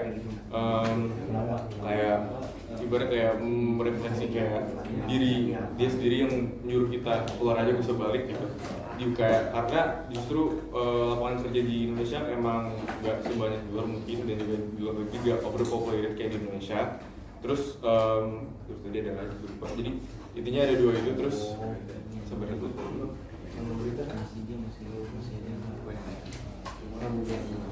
justru bukannya malah justru kan ada pemerintah yang bilang kalau misalnya gak usah balik lagi kan. Itu harusnya gue bilang kayak gitu karena banyak beberapa orang yang kerja di luar negeri, mereka belajar ilmu dari luar, mereka kalau misalnya udah dapet ilmu yang cukup, yang full dari luar negeri, mereka akan pulang ke Indonesia dan juga bisa membantu buat membangun Indonesia jadi lebih baik gitu kan. Justru hal itu yang harusnya didukung, bukan malah kayak bikin terus-terusan kita di luar. Jadi kayak saya sendiri ada beberapa kenalan orang yang kabur aja beneran, dan juga mereka mendukung untuk kabur aja. Mereka malah semakin pengen jadi malas, dia dikasih kontrak di Indonesia cuman dibatalin, dia lebih pilih di luar negeri aja stay, dia memperpanjang visanya dan segala macam. Jadi ya itu dampak negatifnya justru kayak begitu. Orang yang di Indonesia di luar yang udah ada niat positif, wah gue kayaknya di Indonesia bakal bikin perusahaan, nanti di perusahaan gue bakal bikin lapangan kerja yang banyak, jadi Gen Z atau orang-orang yang terus nyari kerja istirahat kerjaan, gak usah kabur aja dulu. Nah, jadi orang yang tadi ilmu kayak gitu malah jadi gak mau, dia malah stay, malah extend di luar negeri gitu. Nambahin gitu. Jadi kan tadi kurang lebih itu sebenarnya solusi dari pemerintah itu gimana? Dari pemerintah diri, responnya harusnya refleksi diri dari pemerintah. Mungkin pemerintah tuh harusnya kayak gini, keluarga gue pada nggak puas di negara gue sendiri, harusnya kan puasnya mungkin karena sang kerja jujur aja gitu. Kita kecil kan, UMR Jakarta aja cuma 5 juta, yang lebih jauh sama dari gue kabupaten Bekasi 5 juta. Jadi mungkin salah satunya tuh refleksi diri aja, kayak gue lapangan pekerjaan dikit nih, jadi nggak sesuai. Caranya gimana? Mungkin nanti itu solusinya bikin banyak manufaktur, caranya gimana? Caranya nanti investor, biar investor caranya gimana? Perbaiki birokrasi pemerintah, karena banyak kok investor yang pengen masuk sebenarnya di Indonesia, cuma karena birokrasi yang ribet, jadi mereka tarik mundur. Soalnya seperti itu. Jadi intinya dari pemerintah itu lebih ke refleksi diri aja. Dari refleksi diri itu mungkin siswa-siswi bisa juga. Jadi mereka warga Indonesia yang harusnya pengen kabur aja dulu tuh jadi berubah balik lagi, pengen stay di Indonesia aja dulu. Semuanya mungkin sebenarnya diskusi kayak tadi kan Jira juga bilang kayak dampaknya tuh kayak mereka tuh pada stay di luar gitu kan. Terus ada juga ngomong kalau makasih tadi yang banyak investor tuh mau ke Indo terus karena cuma ribet aja kan ininya aksesnya. Nah mungkin tuh kan kayak kita tahu ya Indonesia tuh kayak begini, dan mungkin tadi dampak negatifnya kayak tadi Jira bilang banyak orang-orang pada tinggal keluar, dan sedangkan di Indonesia tuh pasti akan terus-menerus kejadian kayak pemerintah yang udah lama-lama tuh memegang kekuasaan yang benar-benar memanfaatkan kekuasaan gitu. Nah itu kayak apakah itu harus kita gimana cara kita berhentinya gitu loh, kayak kan nggak mungkin kalau misalkan pemerintah refleksi tuh kayak nggak pernah banget kan, kayak jadi kayak itu gimana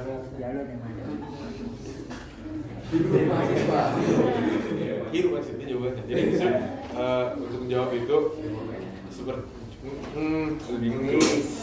Konsep jawabannya tuh sama aja kayak yang gue jawab si Adel sama Clara. Jadi kayak langkah-langkahnya begitu sama yang diikuti sama Rizal tadi.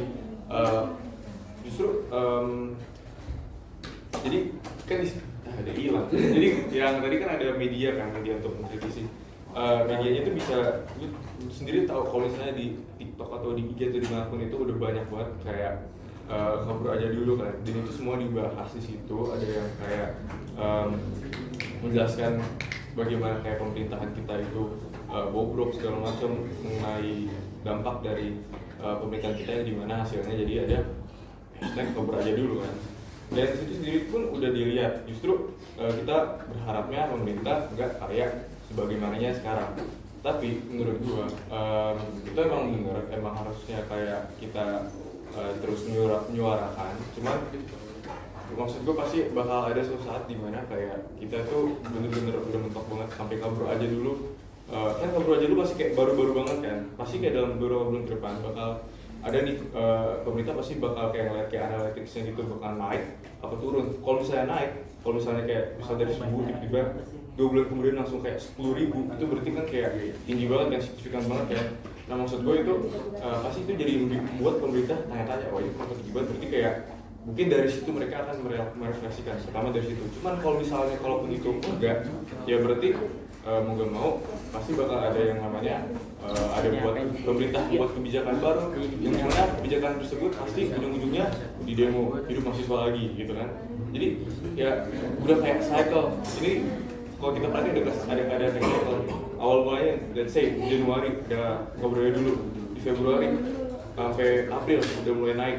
Terus seterusnya di bulan Agustus ada kebijakan baru di pemerintah. Nanti di bulan November bakal ada demo karena kebijakan itu ditolak gitu. Bisa aja pembatasan buat keberagaman atau apa kan kita nggak tahu kan. Jadi ya itu lagi ujung-ujungnya ada dua kemungkinan, kita harus menyuarakan atau ujungnya demo lagi.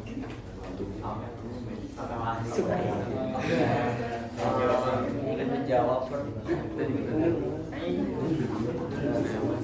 Soalnya Zazia nih, intinya kayak apa ini, masih nggak sih negara kewajiban apa tuh kesehatan kan?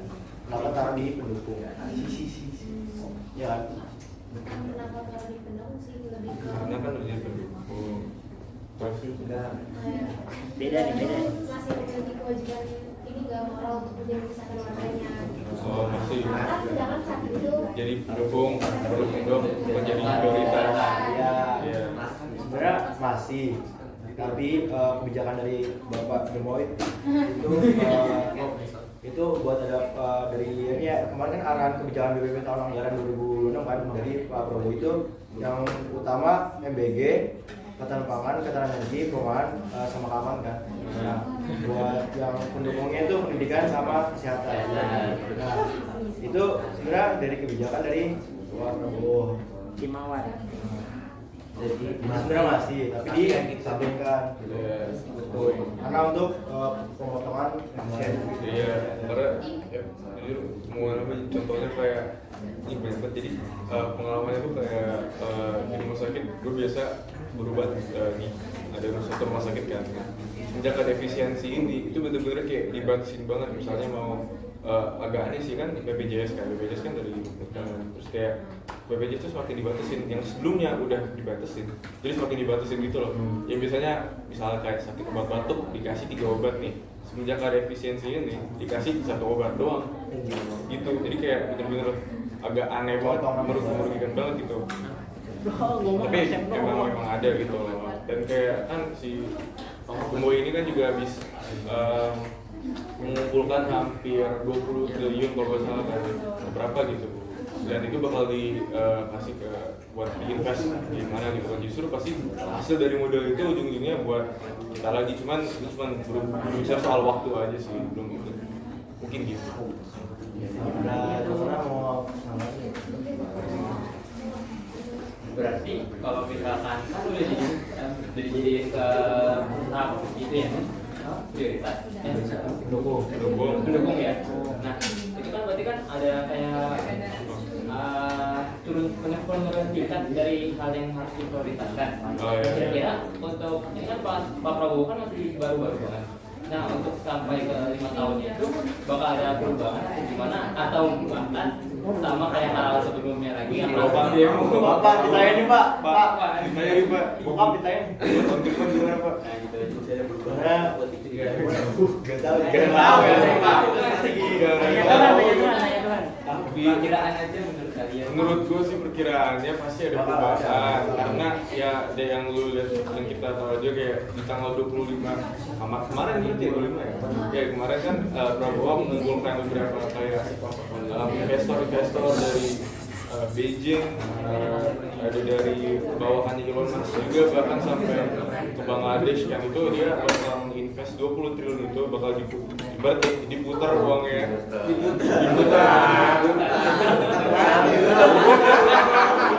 nanti bakal profit, dan dimana profit investasi bakal ada itu dia gak mungkin dong kalau misalnya 20 triliun itu ataupun kayak let's say dari 20 triliun berkembang jadi 40 misalnya, gak mungkin 80 itu kayak langsung di invest lagi kita rugi dong, ujung-ujungnya hemat mulu kan gak mungkin kan, jadi kayak ujung-ujungnya pasti bakal dibalikin kayak kita, bakal lebih baik dari yang sebelumnya. Kayak gue bilang obat batuk kayak dari BPJS juga terus jadi 1 gara-gara efisiensi, habis dari efisiensi itu jadi 5 kan, jadi kayak pasti ujungnya balik ke kita gitu loh. Cuman walaupun itu gak ada perubahan, walaupun dari hasil efisiensi ini yang 20 triliun dikumpulin gak ada perkembangan, gak ada timbal baliknya yang kebaikan buat kita, ya balik lagi pasti bakal ada kebijakan baru yang buat mau prediksi gue gitu.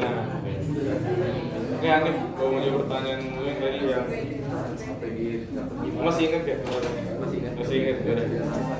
Jadi teori-teorinya kan seperti 5 kan. Kenapa saya sebutin ini aja? Karena pertama dari 5 itu yang betul-betul kayak pokoknya yang ada di Indonesia. Jadi yang paling ibarat, paling relevan tapi enggak, beberapa enggak dilakukan. Jadi relevannya itu bisa relevan untuk hal yang dilakuin, dan juga bisa relevan hal yang udah dilakuin dan juga yang belum dilakuin. Pun misalnya kita di korupsi sama belum ada transparansi dari media masih dibungkam segala macam, itu relevan juga kan. Jadi teori-teori 5 ini bukan hanya menyoroti hal-hal yang relevan yang baik, jadi ada juga yang buruk gitu loh.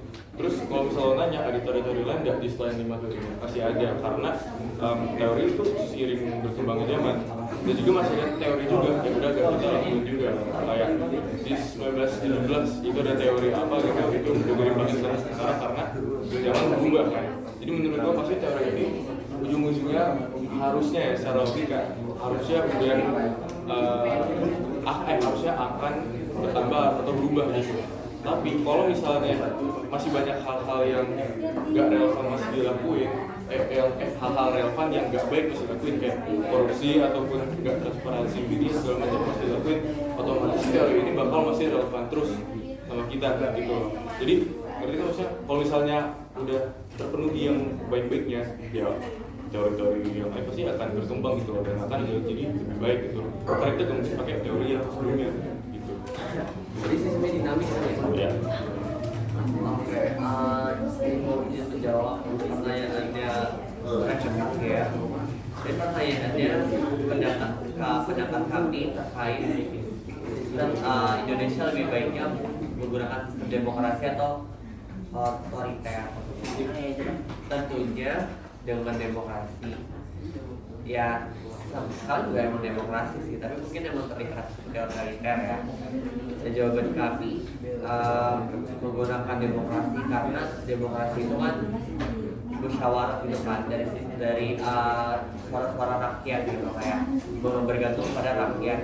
Jadi pemerintah ini nggak egois kayak kebijakan dia aja gitu, kayak apa yang dia mau aja. Tapi dengan demokrasi ini pemerintah suara-suara rakyat itu suara rakyat itu menyampaikan, pasti pemerintah tuh mendengarkan, maksudnya seharusnya mendengarkan kan, jadi mendengarkan kayak kayaknya masyarakat butuh ini, jadi kayak supaya lebih kedaulatan di Indonesia itu lebih sejahtera kayak gitu dengan demokrasi lebih baik. Tapi kenapa sih yang pakai otoriter tuh jadi lebih maju gitu, misalnya kayak si Arab Saudi, Tiongkok gitu kan, ada lebih maju kan? Minyak dunia banyak. Apa? Negara kita kayak kaya. Jawab. Jadi pertanyaannya disclaimer mulai, jadi pertanyaannya cuma mencakup kenapa negara kayak Beijing atau kayak Arab Saudi yang otoriter itu yang maju misalnya gitu ya. Sebenarnya ini gua nanti bakal ditambahin sama Nih, beda sama Abi. Cuman gue menjawab menurut kita aja, menurut gue sih, karena kayak gini di pendidikan sih menurut gue faktornya ada banyak banget justru. Kalau mau dibahas full papan tulis juga kayak banyak banget. Jadi kayak ada banyak banget, ada dari faktor pendidikan, dari faktor lingkungan, faktor ekonomi, faktor segala macam mata uang, dan juga dari faktor historis dari penjajahan segala macam, dari era Beijing kan Beijing sama Arab Saudi mungkin sama-sama otoriter, cuma background mereka pasti saya kira beda-beda gitu. Jadi faktornya itu kenapa bisa bikin maju, kita mungkin jangan terlalu dilihat dari ini otoriter, kita demokrasi, otoriter lebih maju gitu. Karena dari faktor lain itu masih jauh lebih banyak juga, dan menurut gue faktor lain tersebut lebih berpengaruh daripada sistem negara tersebut gitu loh, bukan dari otoriter dan demokrasi doang. Cuman kalau kenapa, tapi kalau lu mau nanya pengaruh dari otoriter itu kenapa lebih maju, itu bisa jawab sama Nadine. Coba tanya, pasti kamu namanya tidak merdeka.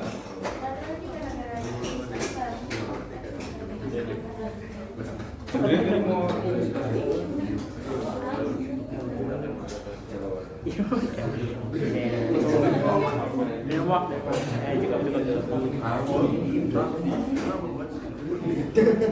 coba tanya,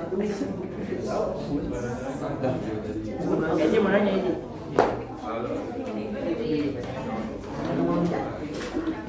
Berarti gak spesifik ya. Oke, gini deh Mike, bisa menjawab. Jadi hasil dari pencarian teman-teman gue kelompok gue, jadi disitu dilihat kalau misalnya nggak ada hal spesifik yang menyebutkan bagaimana negara otoriter itu bisa dengan otoriter ini itu tuh bisa bikin lebih maju atau bagaimana. Jadi nggak nemu kan ya, nggak nemu. Mungkin kalau misalnya ada boleh, tapi kita nggak menemukan. Jadi karena dari sini sendiri kayak kelihatan dari misalnya Korea Utara, tahu sendiri kan kerasnya kayak begitu kan. Dan mungkin itu ibarat kayak dari ada faktor paling besar kalau di kita tuh ada istiadat gitu loh, dari turun-temurun, dan itu pun itu yang menjadi faktor terhebat buat kita. Tapi kalau misalnya di Korea Utara misalnya dipakein kayak faktor dari adat istiadat kita ditaruh di korup, pasti itu udah jadi kayak civil war dong. Civil war tuh jadi kayak perang saudara gitu ujung-ujungnya, karena kayak kita kan nggak setuju, kita keras nih, masyarakat keras nih, tapi beritanya jauh lebih keras lagi. Gak tau gitu, jadi misalnya ada yang ngambil tiket, tembak, ya udah jadi perang yang civil war jadi kalau di korup gitu kan. Jadi balik lagi untuk faktor-faktornya itu ada banyak banget, cuman gue sorotin itu lebih kayak di pendidikan sama kayak faktor kayak ada di sejadah mungkin kebiasaan mereka mungkin gitu sih. Jadi gak terlalu spesifik banget, kalau ternyata lebih maju mungkin yang menurut gue. Kalau maju atau tidak negara juga dari masyarakatnya juga sih, jadi kayak bukan demokrasi atau otoriter dari penduduk semua pemerintah sama masyarakat. Iya, jadi boleh bikin tabel gitu, kayak dibikin kayak pokoknya paling bagan ya, yang paling bawahnya itu tuh ya masyarakat, dan bawah masyarakat itu lagi masih ada banyak faktor yang bercabang gimana.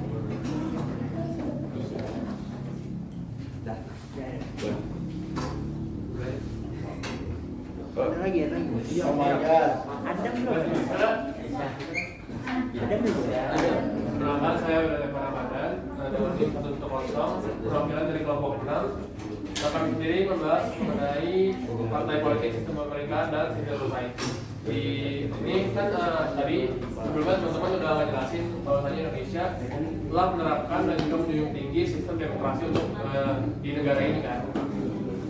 Namun di sisi lain saya tidak tahu bahwasanya ada beberapa partai besar di Indonesia di mana mereka ini memiliki kecenderungan untuk mempertahankan kepemimpinan yang mengutamakan seseorang yang memiliki lingkup keluarga ataupun lingkup kekerabatan untuk bisa lanjut untuk bisa berkembang di dalam parpol itu kedepannya, yang jadi mereka itu lebih diutamakan gitu.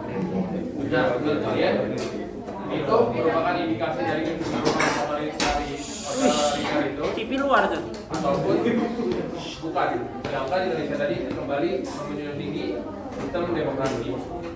Misalnya kalian bilang iya, menurut kalian apa pengaruhnya terhadap demokrasi, sistem demokrasi di Indonesia secara luas, dan juga kita tahu sendiri bahwasanya partai politik ini kan merupakan pilar utama ya di Indonesia untuk mencapai kayak sistem politik yang demokratis. Jadi menurut kalian apa pengaruhnya dan apakah benar dengan adanya sistem kayak kekeluargaan tadi dalam partai politik ini itu termasuk sikap otoriter atau bukan?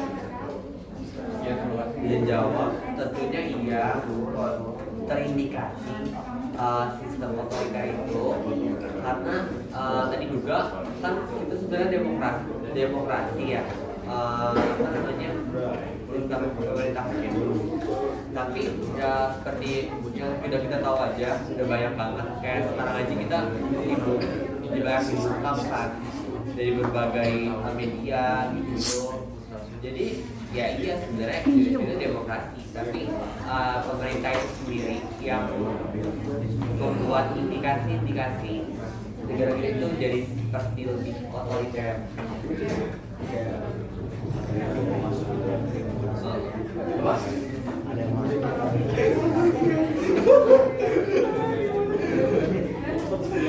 Nah, jadi kedepannya itu bakal memperburuk citra demokrasi dari Indonesia atau gimana? Memberi dampak negatif tentunya. Berarti pemerintah sendiri yang harus mencegah itu apa? Ya, enggak. Jadi gitu ya. Nah, itu ya. Cukup sekian mencegahnya gitu. Ya pemerintah dan masyarakat sebagai pendukung pemerintah. Pendukung itu bukan berarti selalu mendukung. Jadi kayak masyarakat itu menjadi pendukung pemerintah bukan berarti masyarakat selalu mendukung. Ya, jadi masyarakat bukan selalu kayak mendukung apapun yang pemerintah bikin. Jadi kayak jadi misalnya kayak pemerintah bikin kebijakan kayak efisiensi anggaran kemarin misalnya ya itu kalau kita mendukung pemerintah bukan berarti kita mendukung menteri juga, kita justru mendukung dengan demo gitu seorang kita gitu ya paham nggak? Demokrasi udah mulai ngedrift nih jawabannya. Tadi kan tanggung jawabnya siapa? Sebenarnya tanggung jawab kita juga sebagai masyarakat untuk lebih teredukasi memilih pemerintah. Coba sekian. Ikil mau dipercayai. Masuk demokrasi. Ada lagi nggak? Malah ditahan. Oke, cukup sekian dan terima kasih untuk pertanyaannya. Maaf bila ada kata yang salah ataupun yang merasa disinggung.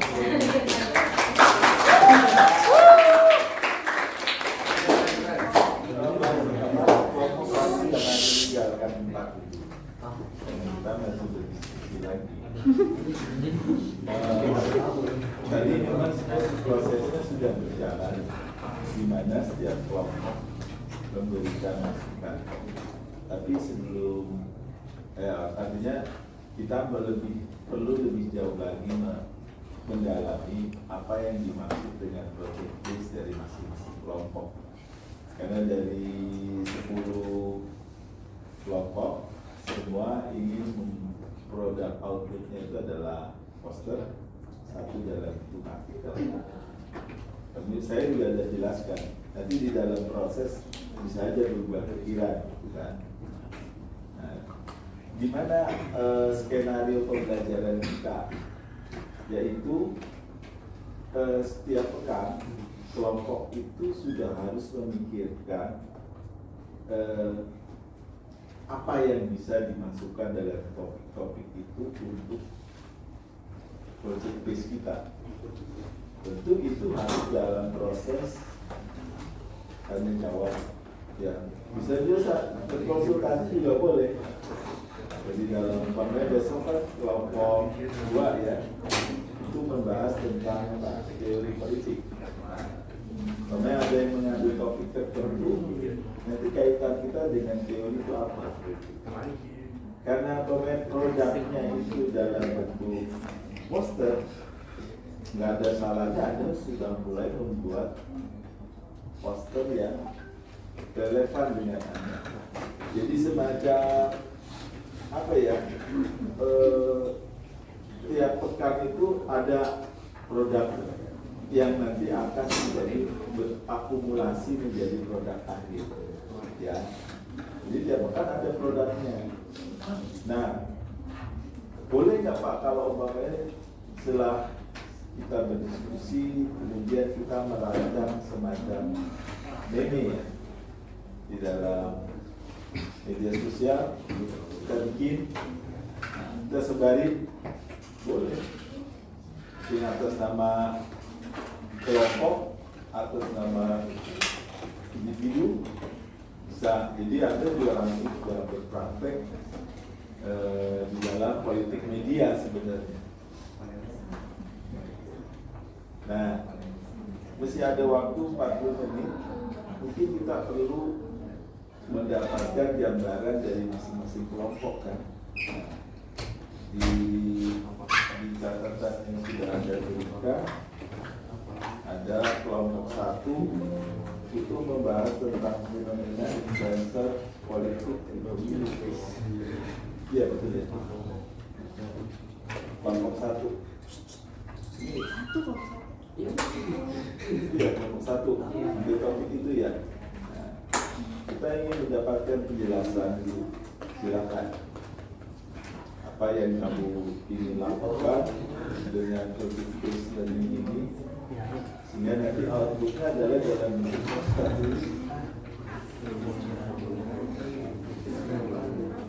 Nggak apa-apa, ini brainstorming aja ya. Kalau kemarin kan masih tentuin aja. Sekarang apa fokusnya atau bagaimana cara?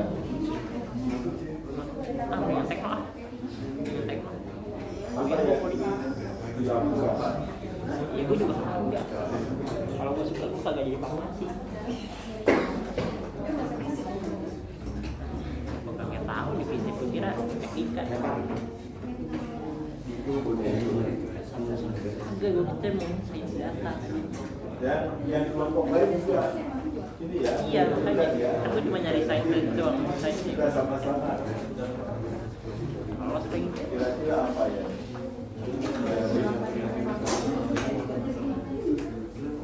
Masih ada yang teknik.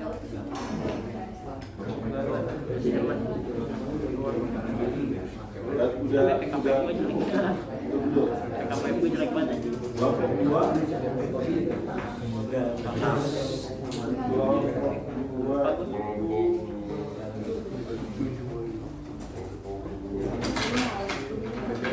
Media dan konstruksi opini publik membahas tentang dampak domino Machiavellianis Prabowo dalam politik Indonesia.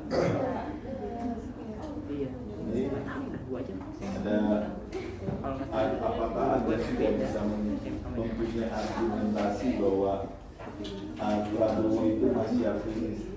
Nah itu juga kalau sekarang belum ketemu, tapi nggak apa-apa. Itu juga suatu hal yang untuk memperkuat argumentasi. Apakah didapat dari kuliah topik hari ini yang menyangkut masalah filsafat lagi teori juga dibahas.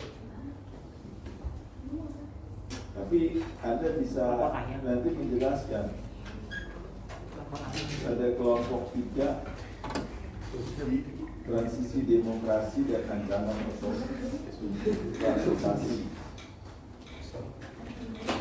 pengaruh keterlibatan keluarga Presiden Joko Widodo dalam politik terhadap demokrasi Indonesia. Itu topiknya menarik. Kita bahas bahannya juga sudah banyak. Tinggal kita kita sebagai masyarakat sipil merangkumnya kalau itu bentuknya dalam poster produknya itu juga enggak. Kelompok 4 jelas militer dan politik dalam politik kontemporer. Jelas sekali pengakuan Prabowo perburuan aktivitas 38 sebelum menjadi jenderal. Ini seperti apa ya? Kelompok 5 ini juga bisa dikaitkan dengan ini ya, kuliah hari ini coba dicari sehingga nanti setiap pekan ada programnya ya, kita harapkan ada programnya nanti bentuk UTS tiap poster. Nah itu produk apa sudah akan setiap bulan. Maksudnya tiap pekan itu berarti tiap pekan kita bikin posternya ini untuk kayak kita Ya, tidak harus menjadi poster yang sudah jadi, tapi harus nampilin progres berarti nggak apa gitu, Pak? Ya. Progres. Jadi kan kalau untuk membuat poster kan nggak langsung jadi. Betul. Ada pemilihan kata, pemilihan desain. Ini nggak bisa buru-buru. Oleh karena itu saya punya ide, nggak ada salahnya setiap pekan Anda sudah bikin ini juga. Berarti tiap pekan tuh nggak harus udah jadi gitu kan, Pak? progres aja. Iya, nggak perlu jadi terus gitu. Iya. Progres aja ya. Progres dan PJBL kayak PJBL. Teman yang memegang topik ini kan dianggap dia lebih tahu. Nah, Anda yang dari partai politik dinasti tadi, gimana pandangan Anda terhadap politik dinasti? Nah, dalam diskusi itulah nanti kita ketemu. Kayaknya saya mau menentukan artikelnya yang ini sebagai bagian karena jadi satu alinea atau satu bagian atau nanti itu adalah bagian dari poster yang ada apa saja. Kan bisa poster itu kan ada kata-katanya, ada desainnya, mungkin kalau perlu ada gambarnya. Jadi itu yang ada harus memfungsikan dalam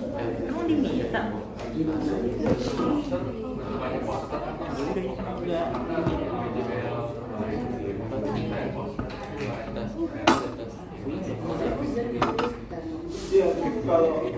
kalau hanya poster untuk satu semester, gimana cara membuatnya? Ya, kalau bisa nanti ada gambaran dasar filsafatnya. Terus ini, kalau menurut saya infografis yang lebih menarik, karena kan itu bisa disebar di media sosial. Tapi juga nanti kalau suatu saat ada semacam pekan ilmiah dalam juga kalau ada sudah merasa siap bisa aja dicetak belum dipajang itu dengan kesepakatan yang benar kan ada akan menarik kan ilmiah kita mencoba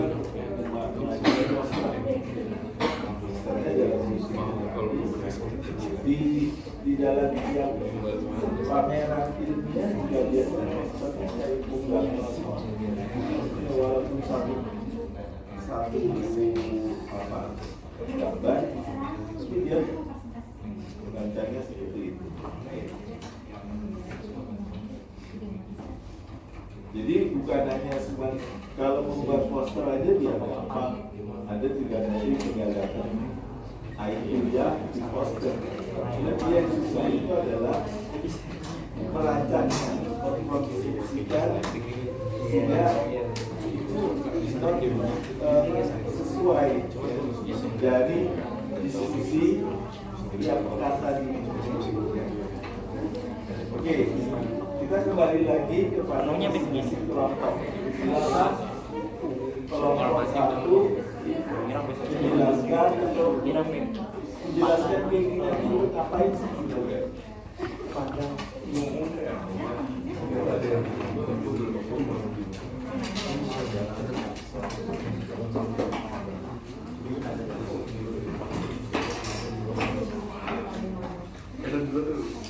sudah, dan atau kelompok lain yang sudah siap, ya nggak harus sudah final ya.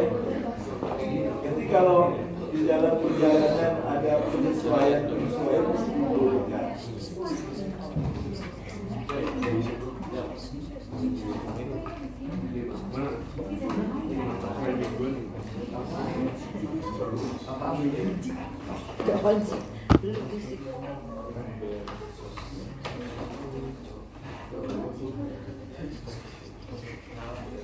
Silakan.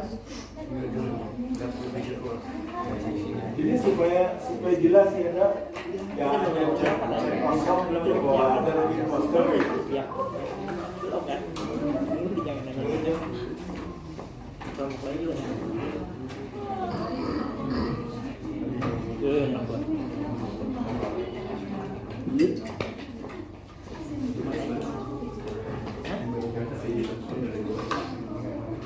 Iya, sakit aja gitu.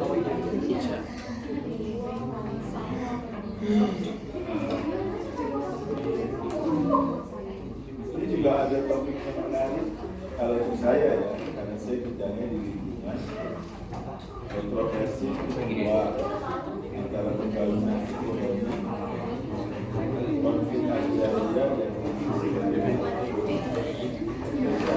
kosong itu karena kegagalan dan bisa malam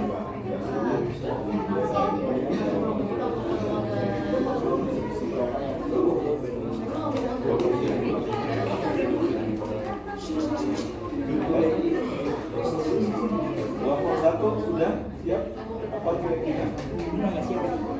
Saya ada yang kan?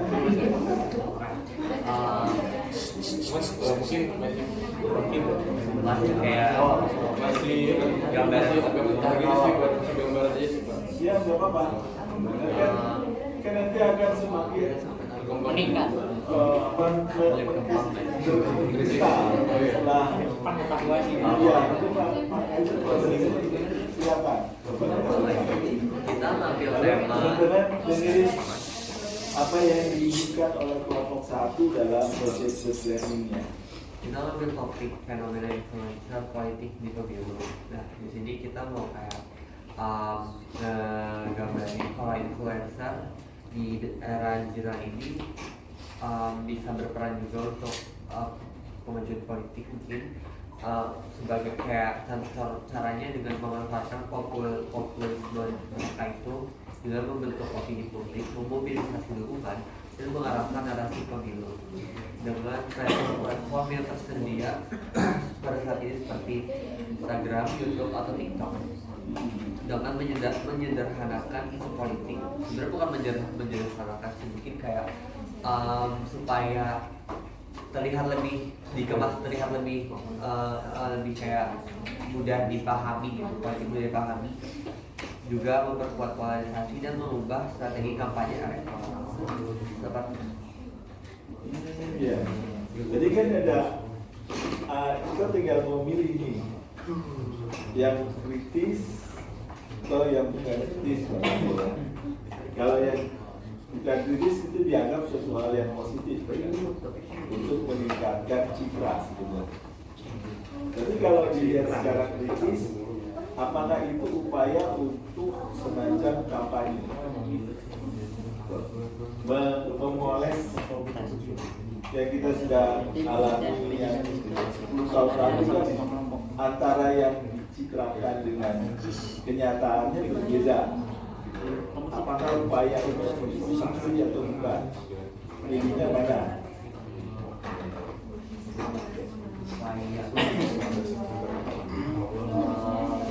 upaya untuk meminimalisir itu sih Pak. Jadi kayak dalam bentuk kampanye mungkin lebih bukan kayak kampanye misalkan kita harus pilih siapa gitu, tapi lebih kayak gimana influencer itu bisa melek politik gitu.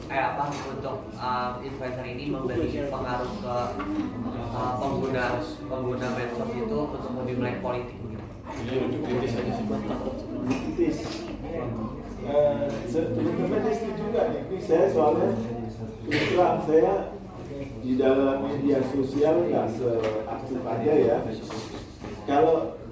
Kalau yang disebut influencer itu kan pasti ada orang yang membiayai. Ada nggak? Atau kalau dia nggak membiayai, pasti itu adalah bagian dari masyarakat sipil yang untuk melakukan gerakan penyadaran. Setuju nggak? Saya bisa salah ya saya percayanya ya. Oke, tuh. Kalau influencer setahu saya, dan memang itu yang sudah dipublikasi sekarang, menjadi suatu lembaga yang ada di istana. Iya, ya kan? Gitu. Coba Anda bayangkan, apa kompetensi dari Raffi Ahmad? Terus apa kompetensi dari umpamanya Ali Budi? Ya, suatu hal yang kalau di dalam suatu jabatan publik kan harus ada kompetensi. Tapi ini nggak ada. Dia lebih cenderung untuk jadi influencer. Ini kita Anda bahas lagi ya. Jadi mau yang mana nih influencernya nih? Apakah dia akan berada di masyarakat sipil? Tentu dia adalah suatu gerakan sosial yang sifatnya enggak yang biasa sukarela gitu ya. Berbeda dengan influencer yang memang harus dibayar. Itu pilihannya ada sendiri. Karena kelompok dua apa? Silakan. Kita nanti ketemu lagi, diskusi lagi. Dan ini Anda catat ya di diskusinya yang kelompok ya tidak dimatangkan. Dan saya nggak akan mengarahkan Anda harus begini, silakan. Kelompok dua silakan. Mana kelompok dua? Oke. Apa yang Anda mau lakukan?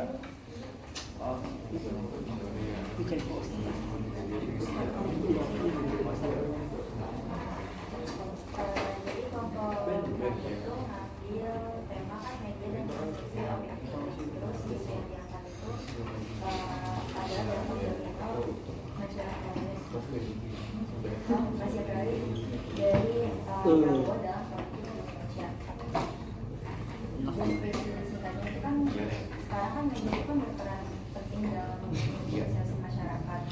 Nanti kita mau bahas peran media ini terhadap isu strategi masyarakat ini yang dijelaskan sama Prabowo.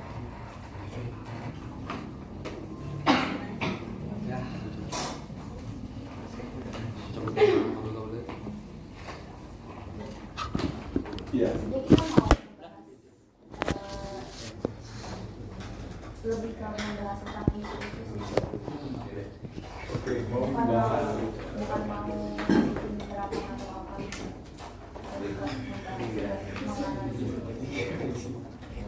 Yang perlu dipertajam dari kelompok dua itu adalah pendalaman tentang maksialisme dengan Prabowo. Argumentasi awalnya itu apakah memang itu bisa ketemu atau tidak? Nah, tentu ada dengan perkembangan politik sekarang ternyata yang namanya orang terdahulu itu pasti berpengaruh. Nah, apakah itu kita akan mengaitkan dengan yang terdahulu juga, gitu kan? Nah itu juga nanti ada setajam lagi. Nah nanti dia kan kita ikuti semua teorinya. kan teori nanti apa gitu ya. Terus kelompok 3. Ya silakan. Kelompok 3 itu kan temanya transisi demokrasi dan ancaman autokratisasi. Terus habis itu topiknya kita pengaruh keterlibatan keluarga Presiden Joko Widodo dalam politik terhadap demokrasi Indonesia. Kurang lebih itu deskripsinya transisi demokrasi Indonesia menghadapi tantangan akibat keterlibatan keluarga Presiden Joko Widodo dalam politik, yang mana itu nanti memicu kekhawatiran nepotisme, konsolidasi kekuasaan dan keseluruhan demokrasi itu sistematisasi. Jadi kan demokratisasi itu kayak pemimpin yang seperti itu kayak gaya pemimpin itu berpusat pada satu orang. Terus habis itu pemimpin ini tuh punya kekuasaan itu sama kepemimpinannya dia. Jadi wakil presiden sekarang kan anaknya Jokowi Pak. Kita mau membahas isu itu dan membuktikan apakah wakil presiden ini itu masih ada keterlibatannya kan sama di bapaknya ini Presiden Joko Widodo. Kurang lebih. Ini nah istilah autokratisasi ini juga harus kita lihat dalam konteks yang lebih baru. Kalau dulu waktu saya belajar ilmu politik, otoritarian itu ya pasti kalau orang militer, pemerintah yang diktator. Tapi sekarang dengan adanya media sosial dan keterbukaan, apakah otoritarian itu masih ada? Itu tugas Anda itu bisa menunjukkan nanti dalam posternya, pokoknya dalam penelitiannya, bahwa otoritarian itu ada. Nah yang sementara yang saya dapat adalah melalui sistem hukum. Makanya disebut apa? Legal authoritarian. Jadi dengan melalui hukum itulah untuk melawan orang-orang yang berseberangan secara politik. Kalau dulu kan dengan senjata, dengan kekuatan, force ya, dengan kekuasaan. Sekarang dengan hukum. Apakah itu? Ya itu tugas Anda dalam menggalinya secara argumentasi akademis yang kuat. Kalau itu bisa dibuktikan nanti dalam posternya yang terbaik. Sekarang itu kelompok 3 ya, kelompok 4.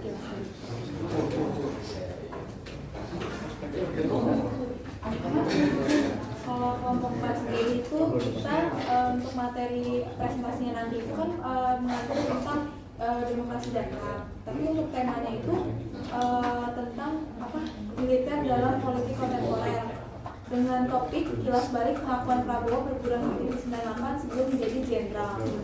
Terus deskripsinya itu kita ngebahas tentang pengakuan Prabowo Subianto tentang perannya dalam perguruan 98